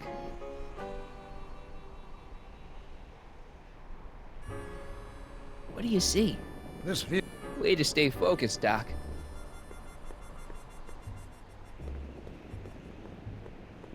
Look! Shh.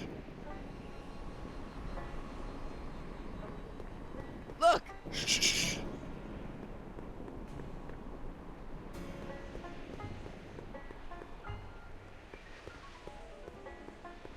Look! Shh.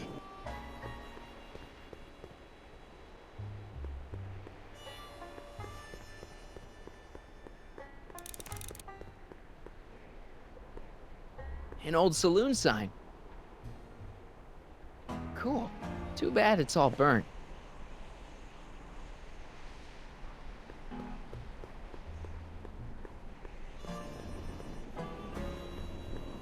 I'm guessing this mop doesn't get much use.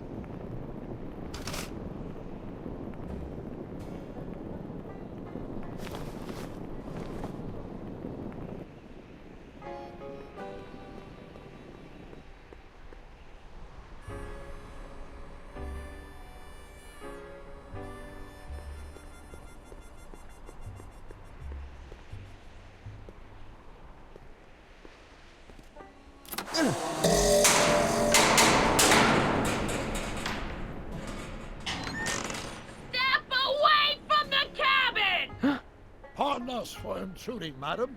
We were wondering if you could tell us... I don't talk to hooligans! Not a very friendly sort. Doc, that was Edna. Edna Strickland? Impossible. This is how she was when I first met her. I had to... Listen, just leave it to me. Okay, you think you know how to handle her. Just remember, we need to know what happened to Hill Valley, and just as importantly, the precise time when it happened. I'm sure I can get her to talk to me. Then what are you waiting for? Knock on the door.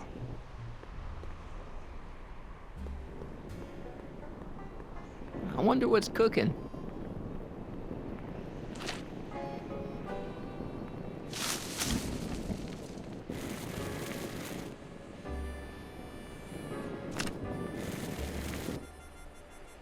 I guess this isn't the right time to be burning things. Ouch!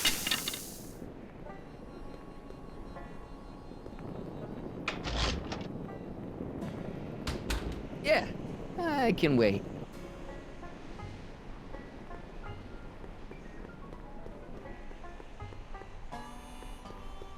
Look! Shh.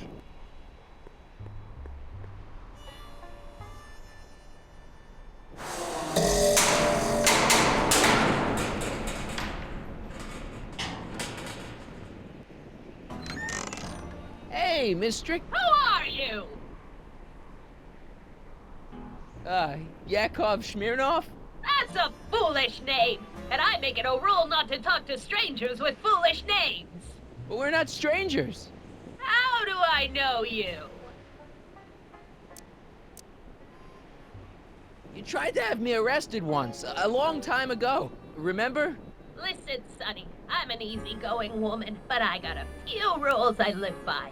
And rule number 1 is, I never, ever talk about the past! Or the future, neither. I don't talk about any day but today. I guess that didn't go so well. Of course she doesn't talk about the past, because there's something in her past she's trying to forget. But we're gonna pry it out of her. Go ahead, knock on the door again.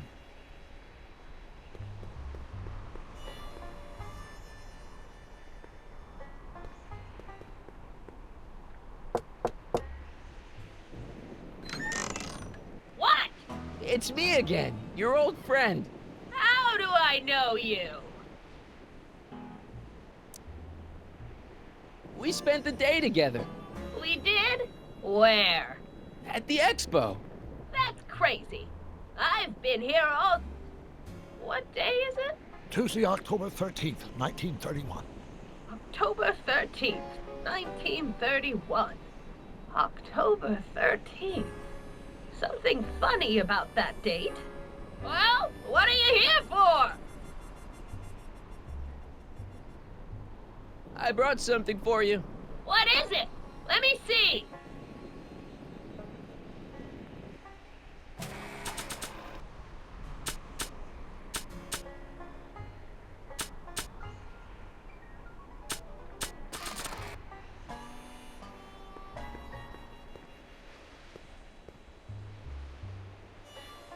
Were you expecting anything, in particular? I wasn't expecting you. I brought you him. Him? Who him? Him who? Look hard. Don't tell me you don't recognize your own boyfriend. My boyfriend? Yeah, he's all grown up. Come closer, fella. Marty, what am I supposed to do? Trust me, Doc. Just go with it.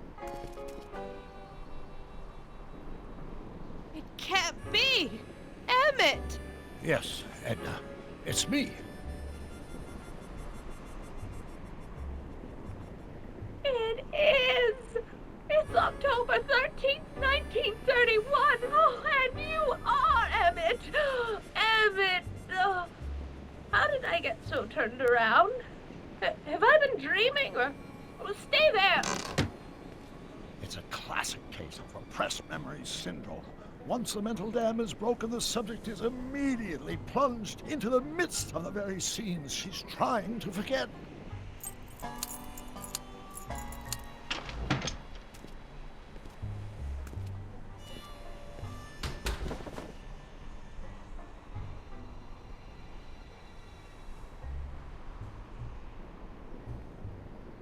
Darling, you've come back.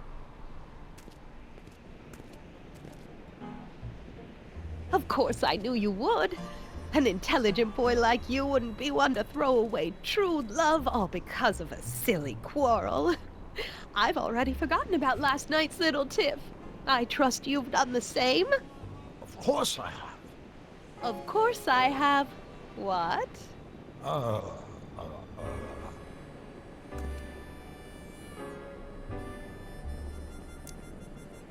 Schnookums. Schnookums. You're sweet. But you're still keeping company with this Smirnoff character. I insist you drop him. He's a bad influence. And you've got to stop working on that dangerous electrokinetic... What's this? Okay. I suppose now you're miffed with me for forcing Detective Parker to close your booth down. Bitter medicine for you, I know, but I had to do it. And Parker had no choice but to obey my orders. He knows that my opinion carries a lot of weight in Hill Valley, and he'd never... Parker would never... Oh... What is it? I don't know. Something about Detective Parker. Something that happened to me on October 13th. What could it be? Can you jog her memory? If we can keep her mind in the past, we may get the full story of Hill Valley's premature destruction.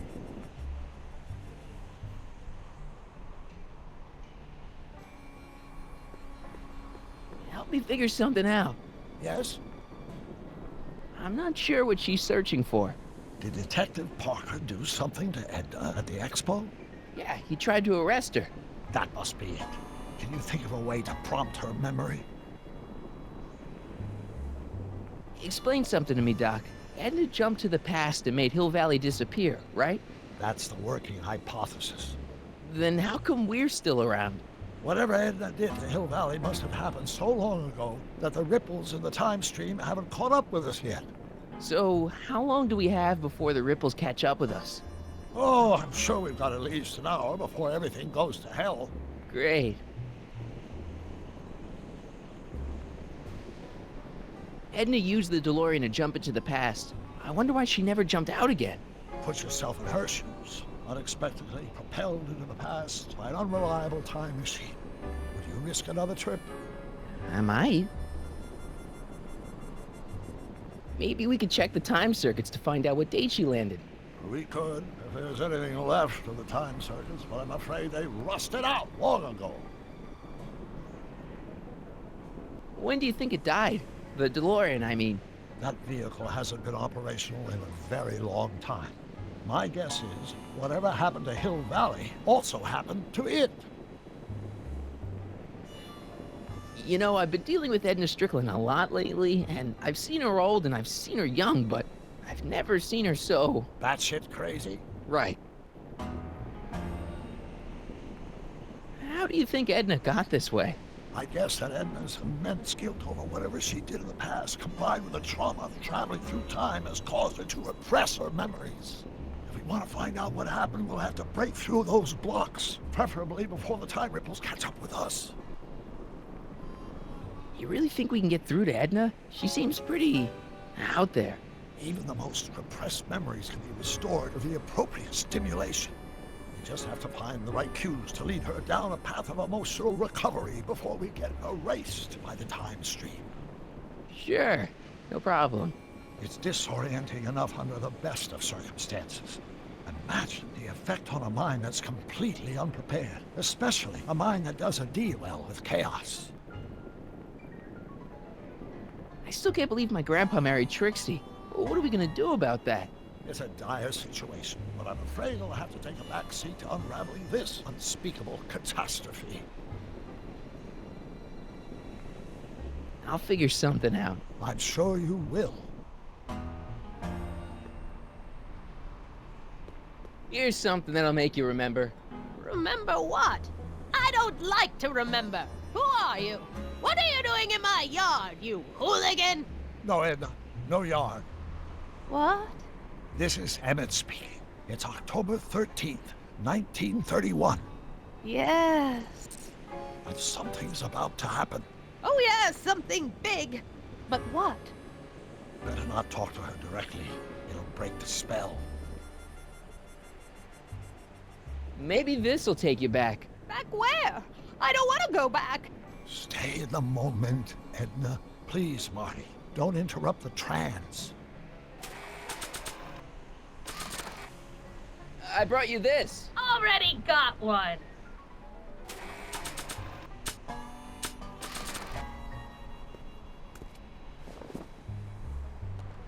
You know, I don't think I ever asked you why you burned down all those speakeasies. Why? Because no one else was doing anything about them. No! Turn it off, you imbecile! If Parker hears that, he'll...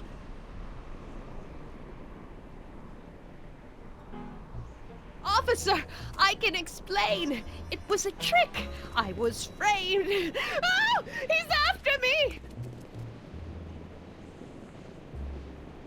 Ha! He'll never catch me in this souped-up car of the future. Curses! I can't shake him. Well, no use in holding back now. Let's see what this baby can do. And here it comes!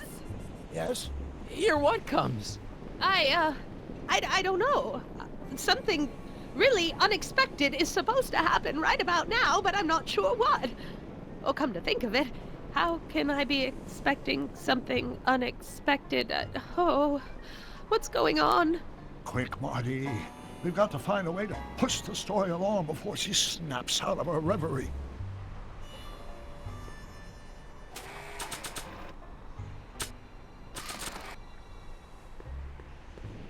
Not sure what that'll do. Not sure what that'll do.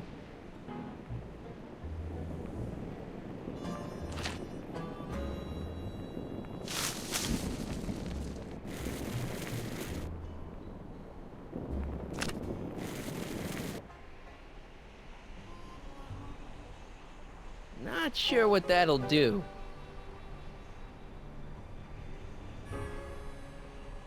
I guess this isn't the right time to be burning things.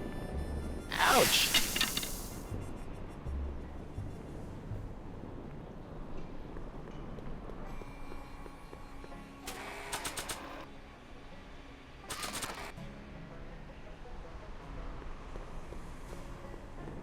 Not sure what that'll do. Mary Pickford. Now where would she pick up a fake name like that?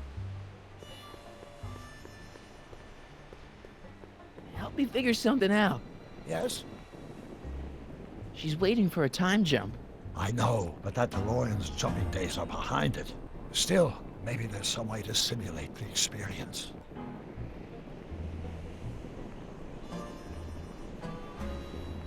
I'll figure something out.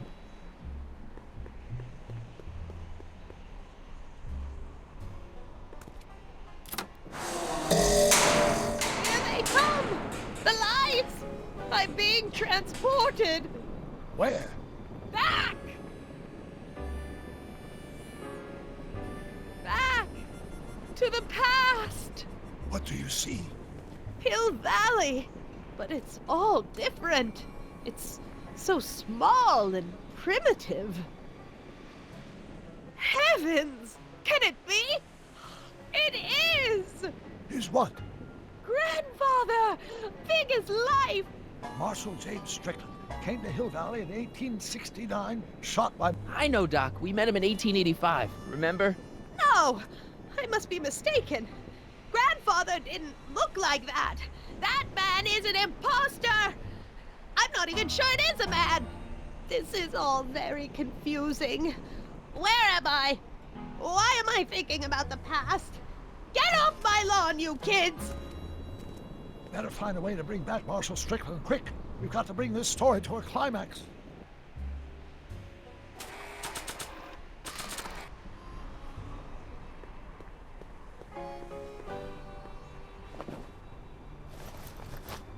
It looks a bit like Grandfather now, but he would never have walked around bareheaded.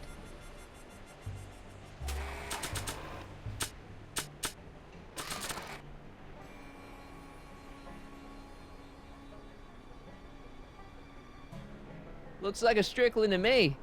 Like my little brother, perhaps, but not like my grandfather. Grandfather was much more shaggy.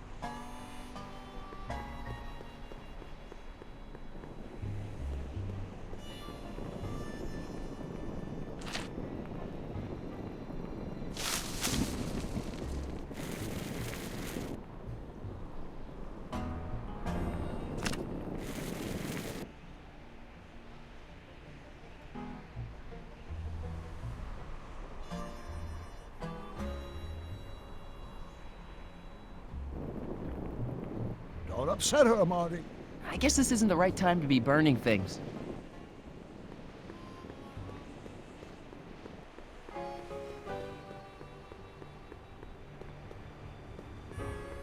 This hat doesn't frame her face very well.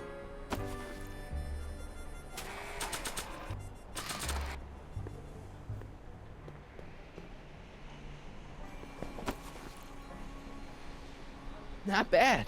Oh, Grandfather, how well you look.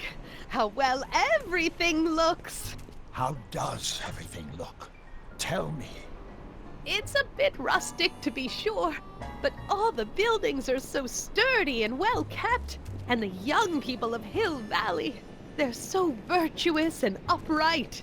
So unlike the degenerate specimens from the 20th century. And I know the reason why. Why? They haven't yet fallen prey to the vices of booze and debauchery. They are still in a state of innocence. I think I could learn to like living here. But who's this? Who? This big lout swaggering up the street, lips curled in an insolent sneer. He's a newcomer to Hill Valley. Beauregard. Beauregard... Tannen. Yes! Good guess. Look at him, acting like a big shot, throwing his money around. Stolen money, no doubt. Why can't they see through him? The two-bit phony! And now his plan becomes clear. He's bought a plot of land in town. He's going to put up a what? I don't know. It's something I don't like. Something evil. This is the key to our mystery. We've got to get her memory back in the groove.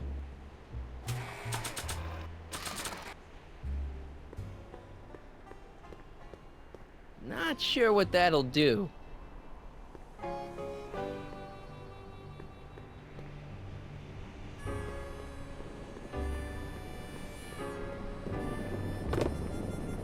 Talk about a watering hole. A saloon? In Hill Valley? Oh, he can't do that! Grandpa, you can't let him do it! You can't let that snake ruin paradise! Well, if they're all too blind to stop him, I'll just have to take the law into my own hands. I'll make sure this sinful establishment never opens its doors. I don't know what I'll do, but I'll do something. Something very conclusive.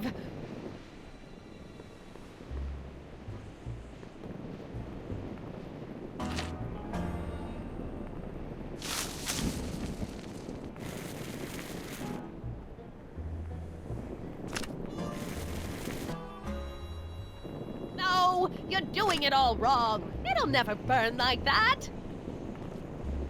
First, we'll need some kerosene. Apply it liberally to the building site. No sense in being parsimonious. And now, watch.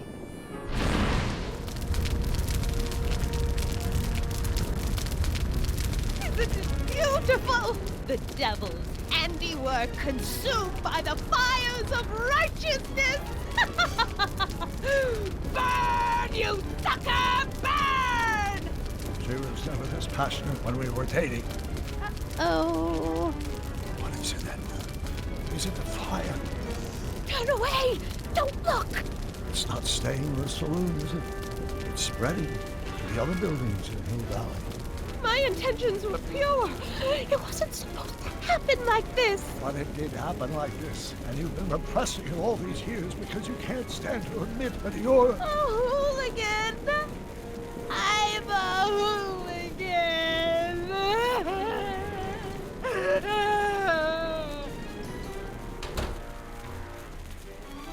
Did I lay it on too thick? Here's the story. Black and white and red all over. Huh. Hill Valley destroyed by fire. Started approximately 2 a.m., July 17th, 1876. Of course, I'm not the real criminal in this story, am I, Mr. Sagan? You set me up for a fall. You and Smirnoff. You made me steal your infernal car. You made me burn down Hill Valley. And now, by the powers invested in me by the town of Hill Valley, I hereby sentence you two criminals to... You! How much have you heard? Enough for a month's worth of headlines in a Hayesville Herald. 2 months worth if you shoot those fellas. I could shoot you too, you know. But you won't, because that would be against the law. And you never break the law, right? This is your cue to skedaddle. Right. Much obliged.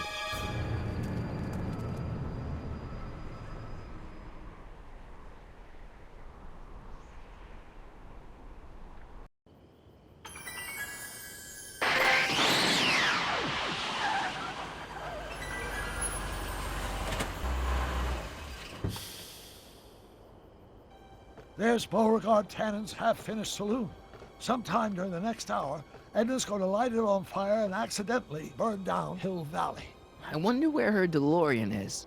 We'll find it later. Right now, we've got to stop that fire. I'll go around back. You go through the front. Got it.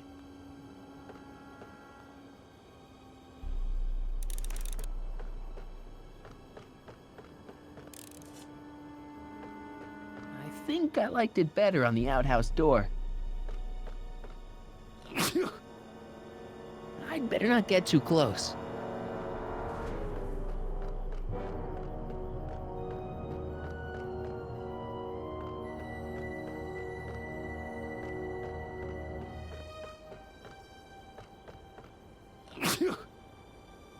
I'd better not get too close.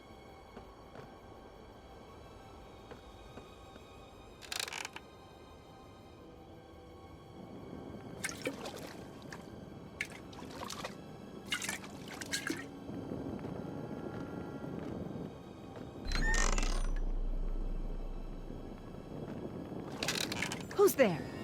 Edna, stop. It's just me. Mr. Sagan, what are you doing here? I was gonna ask you the same question, Miss Pickford. Isn't it obvious? I'm putting an end to your den of iniquity before it starts. I don't think so, Mary.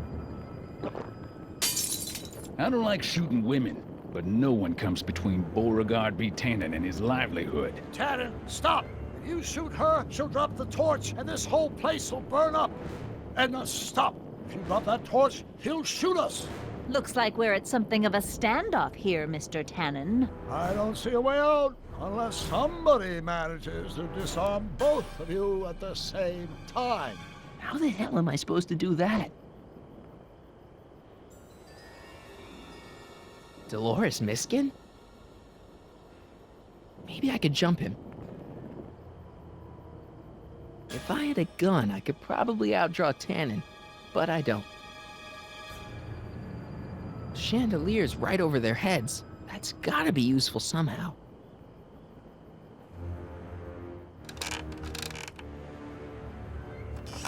Was that a mouse? What's the matter, Miss Pickford? Scared of a little mouse? No, but you should be scared. Mice carry diseases. It's a fact. Look it up.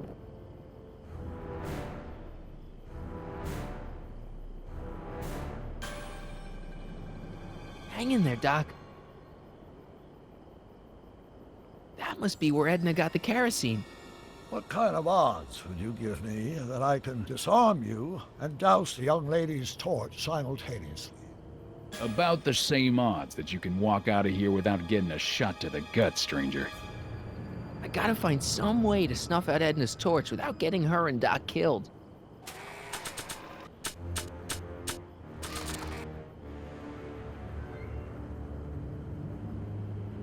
Not sure what that'll do.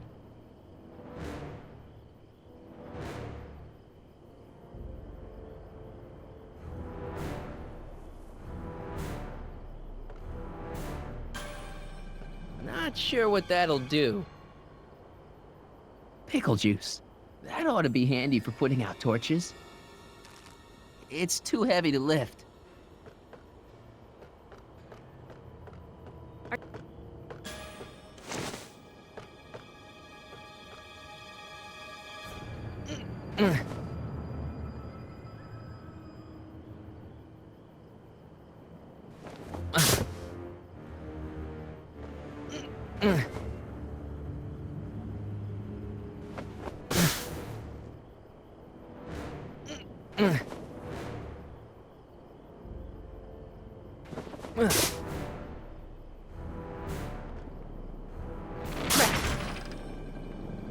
It's right over his head, but I can't knock him out while Edna's still holding that torch.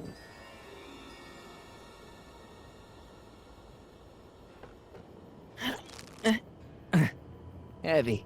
Maybe we can come to a more peaceable solution, Mr. Tannen. Keep your distance, fancy pants. I don't know you from Adam, but that won't stop me from putting you in a box next to your crazy girlfriend. I'm not his girlfriend.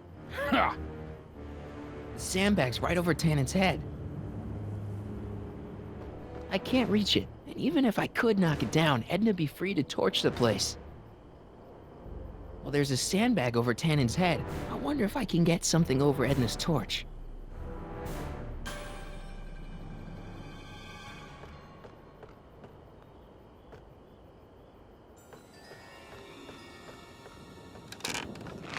Not quite.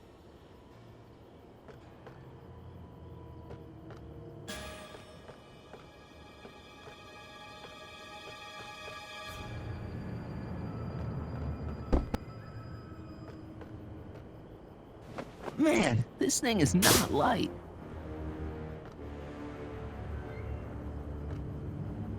Man.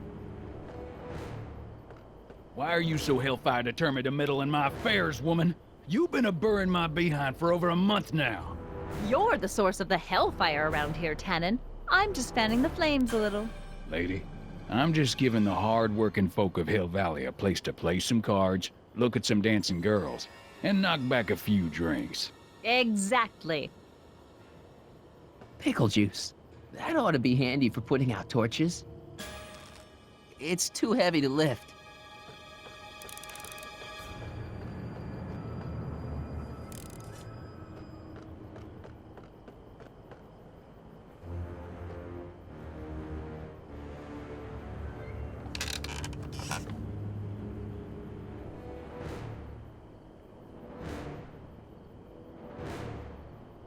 Cripes, it's no wonder the town went up. I can smell the kerosene from here. Well, there's a sandbag over Tannen's head. I wonder if I can get something over Edna's torch.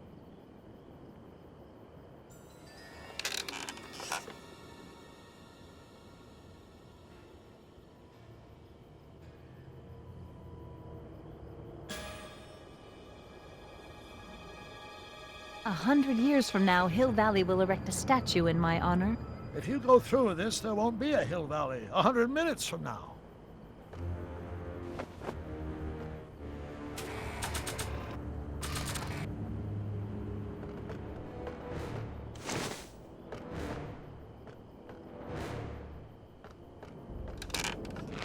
Not quite.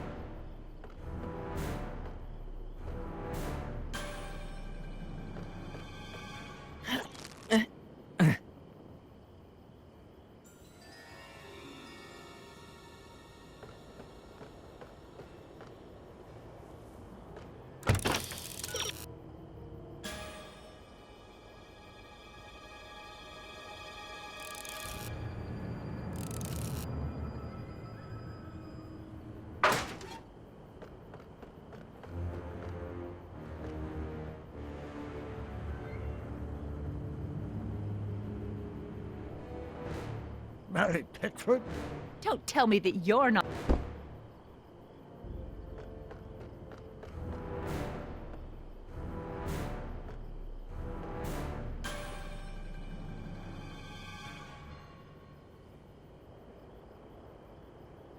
I wonder what's in these.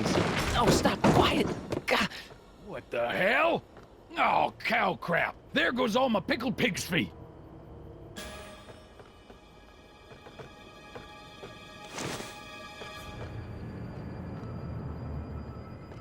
Going down. Looks like your torch is getting a little dim there, Miss Pickford. It's still hot enough to bring down this little bit of Gomorrah, Tannen.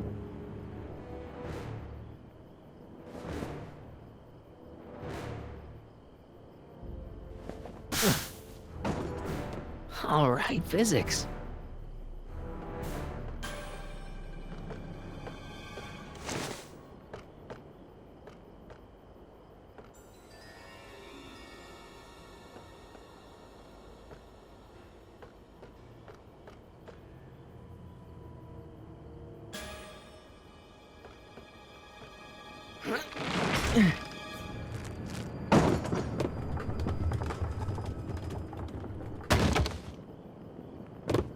What was that noise?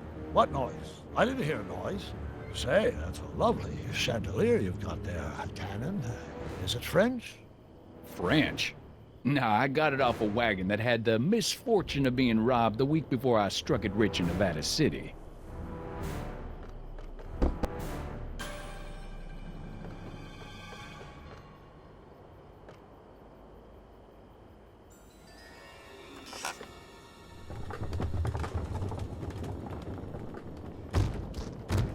Okay, that was lucky. Won't be long now. We'll just see.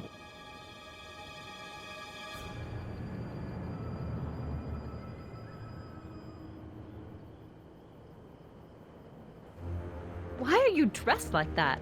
I was...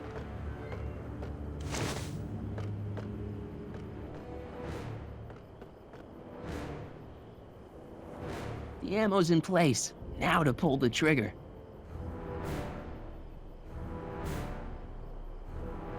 That pickle barrel's right over her head.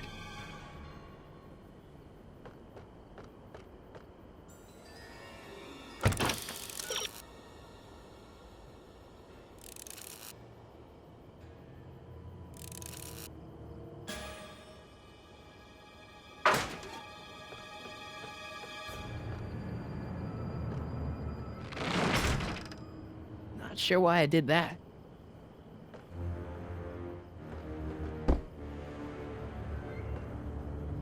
Mary Pickford? Don't tell me that you're not traveling through time under a pseudonym, Mr. Carl Sagan. Quit yammering, you two. Nothing worse than a chatty standoff. Not sure why I did that.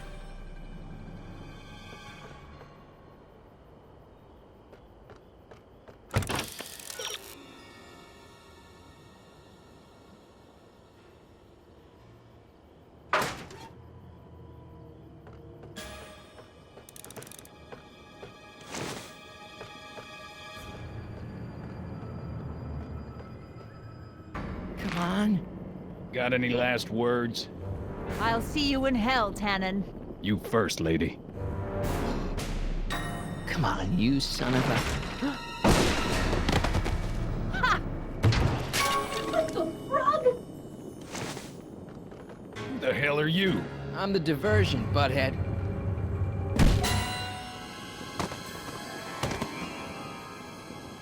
Nice one, Doc.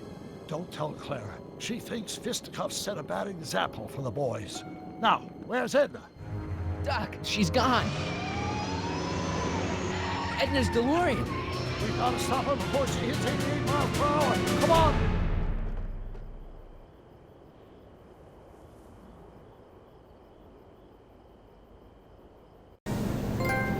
Okay, Edna, nothing to be worried about. You're a smart woman with a strong moral compass. You just need to think your way out of it. Oh, fudge!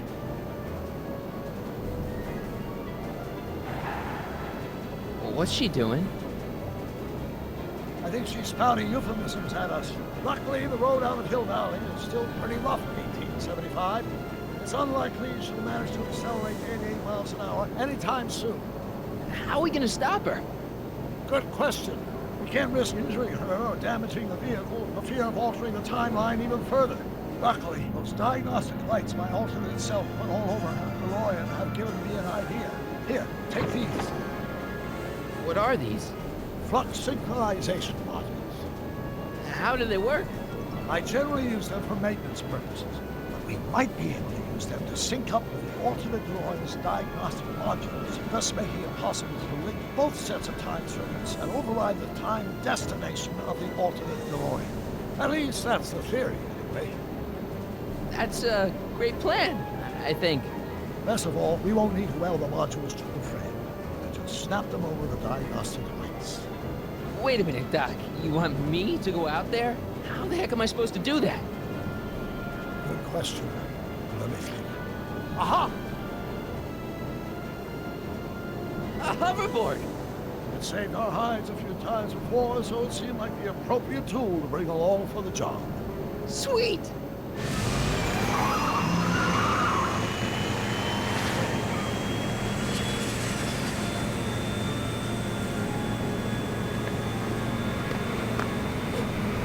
You okay? It's just like riding a bike. You ready to make the jump? Ready, Doc. 1, 2, 3, jump! Whoa! Nice form, buddy. How's the reception on the wireless? Great. Where'd you get these? From Bird's Cache of 21st century video game consoles. Now remember, all you've got to do is attach the flux sync modules to those diagnostic lights. Will do, Doc.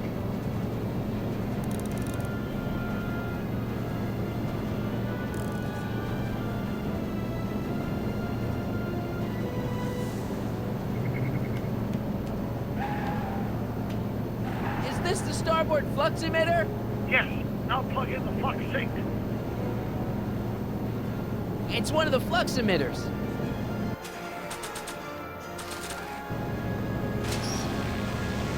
All right. Nicely done. Now, aim the sync toward the receiving dish. I'll try, but it's getting a little bumpy out here.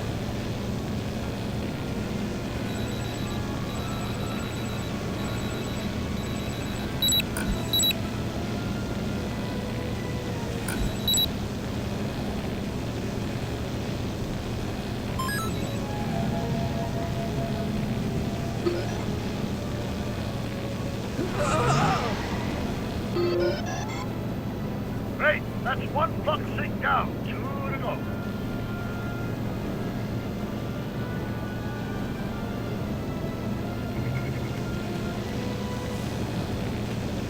I better not touch it now that it's synced.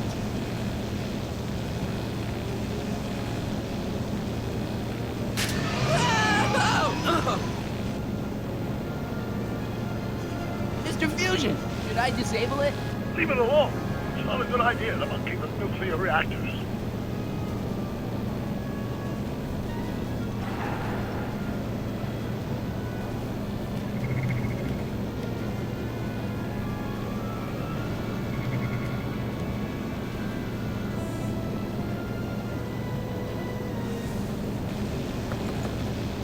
It's locked. Get off!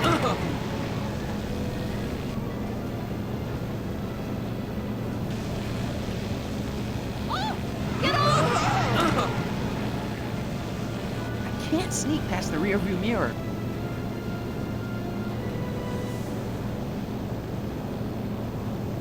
Is that one of the flux emitters?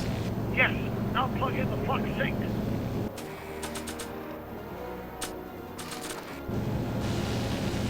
I can't reach it from here.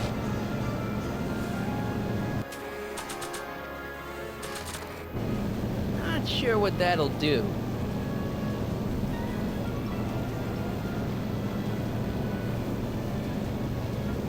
Not sure what that'll do.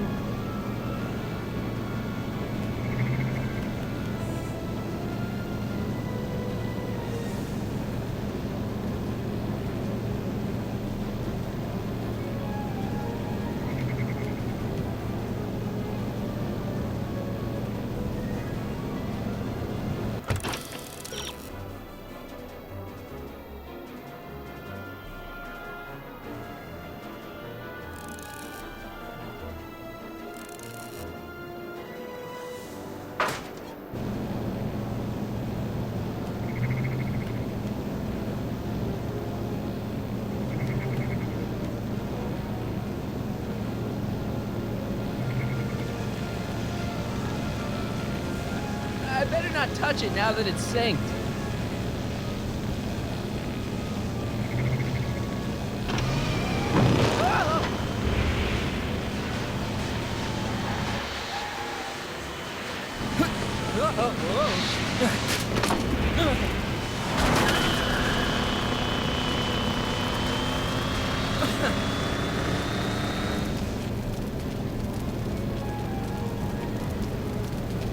Don't cross through those flames. They may be radioactive. I don't even like crossing through normal flames.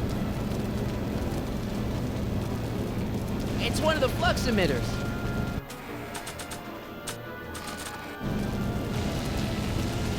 I can't reach it from here. You just have to climb onto the top.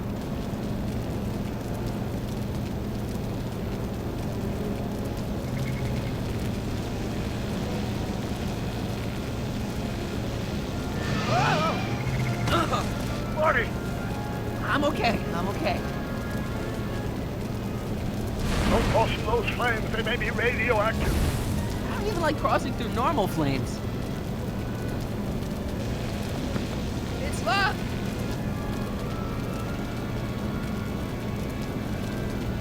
Mr. Fusion's belching flames. Yes, that's unfortunate. I'd stay out of them if I were you.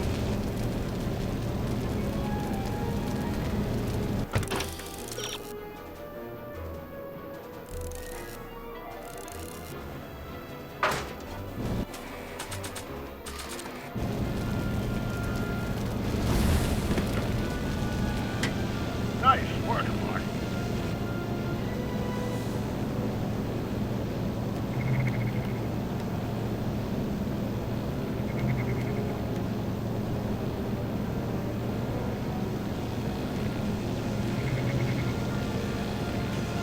Made it.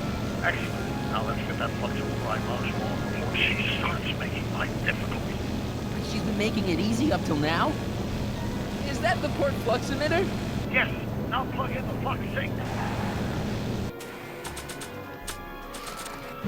Well, here goes nothing, Doc. Whoa! Perfect! Now, aim the focusing towards the receiving dish on my DeLorean. Receiving dish, check!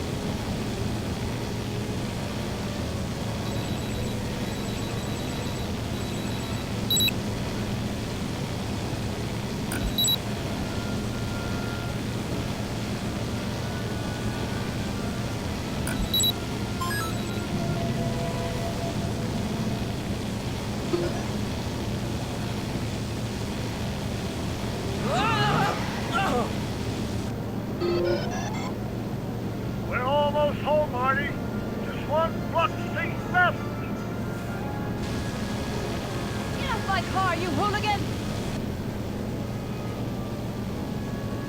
It's one of the flux emitters.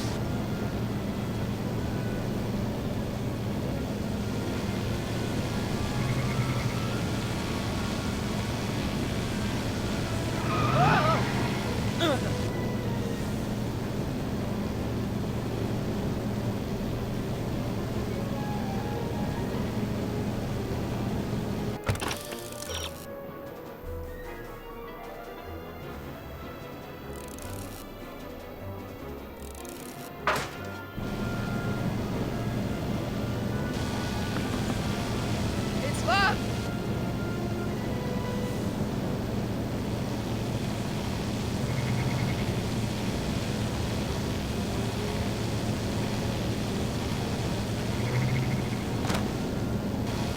Edna! What? Let me in! You want in? Fine! Marty, are you all right? Not really.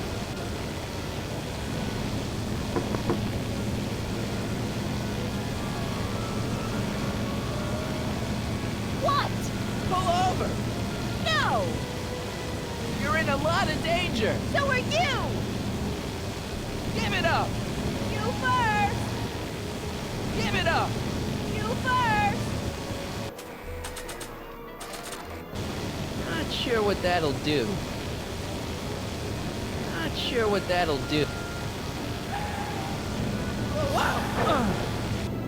Excellent, Marty. Now that you're on top of the DeLorean, you can attach the flux sync to the overhead flux emitter. Great, Doc.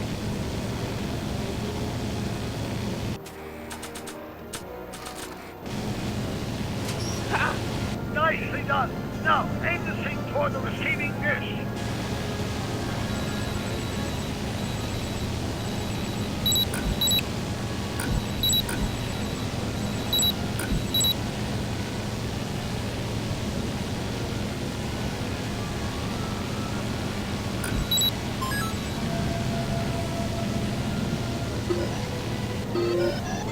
That's it.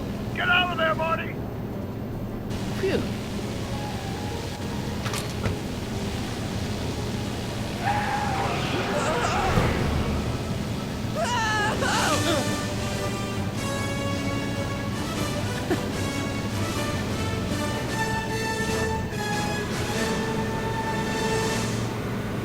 Now what? Now we take control of Edna's DeLorean with the flux synchronizers, and that's strange. What? According to these readings, the temporal cohesion of Edna's DeLorean is decaying at an alarming rate. English, Doc. We've got to get Edna home, now!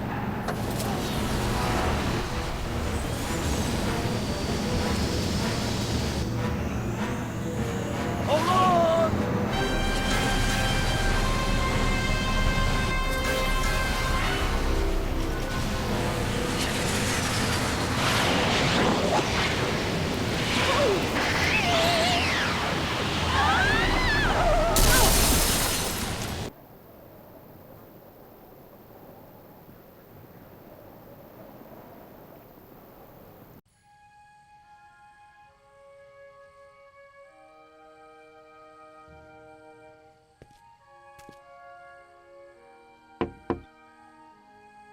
Parker?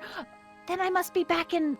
Would you be kind enough to tell me what day it is? It's the day I place you under arrest for arson, resisting arrest, and being a general all-round pain in the ass. No! You can't arrest me.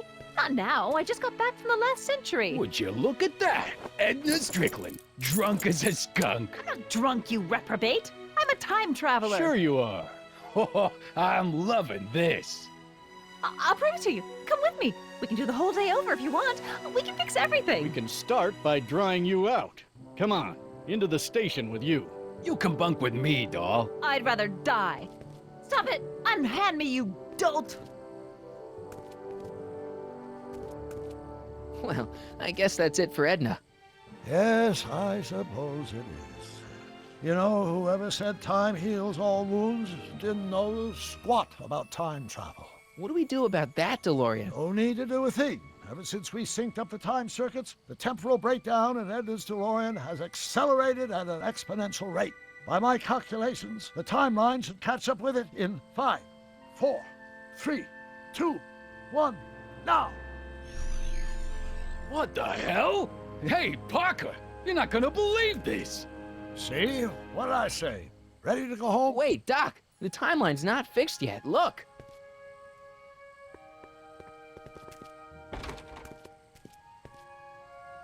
Michael, you missed all the fireworks at the expo. Yeah, so I heard. Listen, I heard a rumor about you two. I guess we gotta come clean. Ta-da! Artie took me to Reno last night. Try to keep a secret in Hill Valley. Well, you gonna congratulate us or what? And it's true. My grandpa's married the wrong grandma. I'm done for. Hey, are you feeling all right, kid? You don't look so hot. Artie, you can't do this. You're not supposed to get married for another 5 years. Well, I know Trixie and I were taking things slow. But after that witch Edna got me fired with that postcard, we kind of accelerated things a little. The postcard? Oh, man. Trixie, you can't marry Artie. Is this about my past with Kid? 'Cause Artie ain't holding that against me. That's right, darling. The past is the past. Yeah, but... Can you see through me? Nope, never could figure you out. I thought you'd be thrilled for us. You don't understand. You're supposed to marry Sylvia Miskin. But I did marry Sylvia Miskin. What? You didn't think my real name was Trixie Trotter, did ya? Don't feel too bad. It was kind of a surprise to me, too. Wait a minute, you're Grandma Sylvie? Grandma? Hey, how old do you think I am, kiddo? But you're so skinny and blonde and... Huh. Yeah, You know, it's I amazing think what Oh my God. you as a she'll do brunette. for I've ya. seen you naked. You're Sylvia? You okay, pal? Yeah, I'm fine. Great. You kids go off and have yourself a wonderful honeymoon. And don't worry about your dad, Artie. I'm sure he'll come around. Come around to what? To approving your marriage. You seem kind of mad about it back at the high school. Well, that was before I got a look at her. Besides, as my dear old father Seamus used to say, no sense in getting riled up over something I can't do nothing about. And honestly, now that I met her, I can't imagine a better daughter-in-law than the charming Miss Sylvie here. Aw, thank you, Dad. As for you, stranger, I'll thank you to not go poking your nose in McFly family business.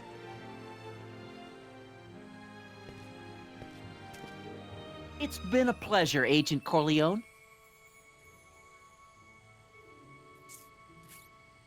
See ya in the funny papers, Mikey. Goodbye, Grandma. You know, I took some pictures of Trixie in 1931. Hey, that's my grandma you're talking about.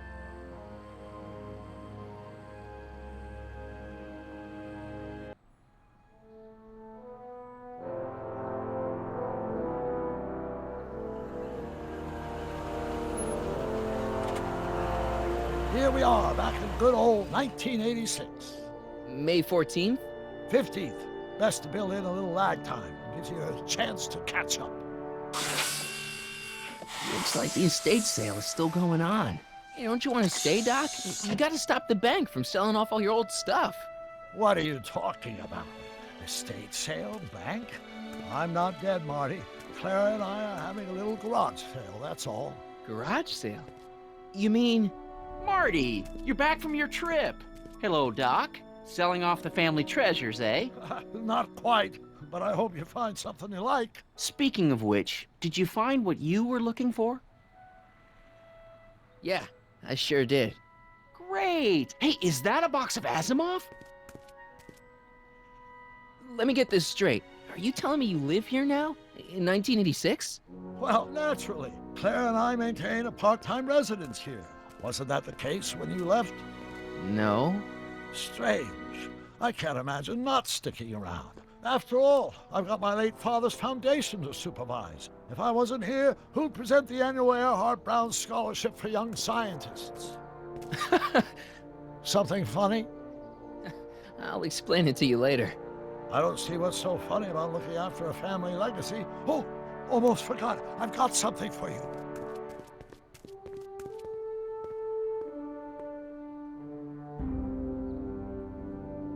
Happy graduation.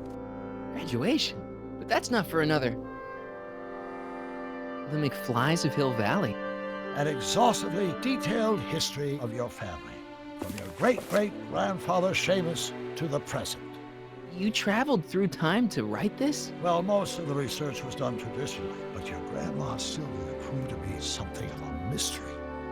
Which is why you traveled back to 1931, to look for her. Exactly. Who knew she was singing in a speakeasy under a stage name? This is great, Doc. Thanks. It's the least I could do for the man who saved me from making the worst mistake of my life. Yoo-hoo! Dr. Brown! Edna? Einie! What's going on? What are you doing with my dog? The same thing I do every afternoon, silly man. Giving him such much-needed exercise. Isn't that right, Einstein? Hey, Dollface, it's past time for our 3:30. Coming, sweetie! Oh, Mr. McFly, have you seen my stepson anywhere? Oh, Biff! I think you're late for an appointment. Oh, gosh. You're right, Mr. McFly. Hi, Marty. Don't they make a great little family? You'd never know they met in prison.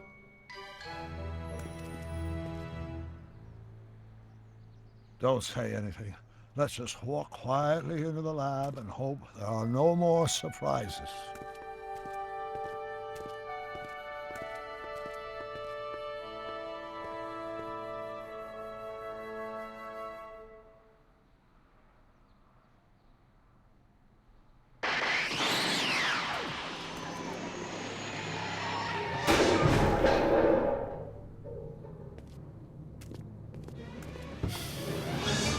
Doc! Marty! What are you doing here? You gotta come with me! Back to the future! Marty, you can't be here. If your younger self sees you, the consequences could be catastrophic. My younger self? Oh, right! Bring him along too. This concerns all of us. What do you mean? Does something happen to us? Do we turn into assholes or something? Nah, we're fine. But our great-great-grandkids? What the hell? Great Scott!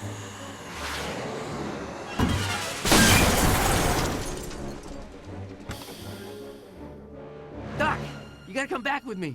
Back to Don't listen to him, Doc. It's me you gotta help. If you want to save Jennifer and our 12 kids. What? That timeline was overwritten 5 jumps back. Doc, Jennifer's out of how the can there be 2 more of me here? I have no idea. My own rights of space-time continuum should be tearing apart like a cheap dish rag right now. It already is. What my evil twin and I are trying to say is the future is totally jacked up, and you gotta come with me to save it. No, me! So, we meet at last. You've altered my timeline once too often. What's going on, Doc? Well, we do seem to have a conundrum on our hands. Or 3. Yeah, Doc, but which one is the real me? Isn't it obvious, Marty? Come on. Prepare to be erased. Doc, wait! What about the space-time continuum? Yeah, what about my future? And mine? The future can wait. We've got a present to catch up with.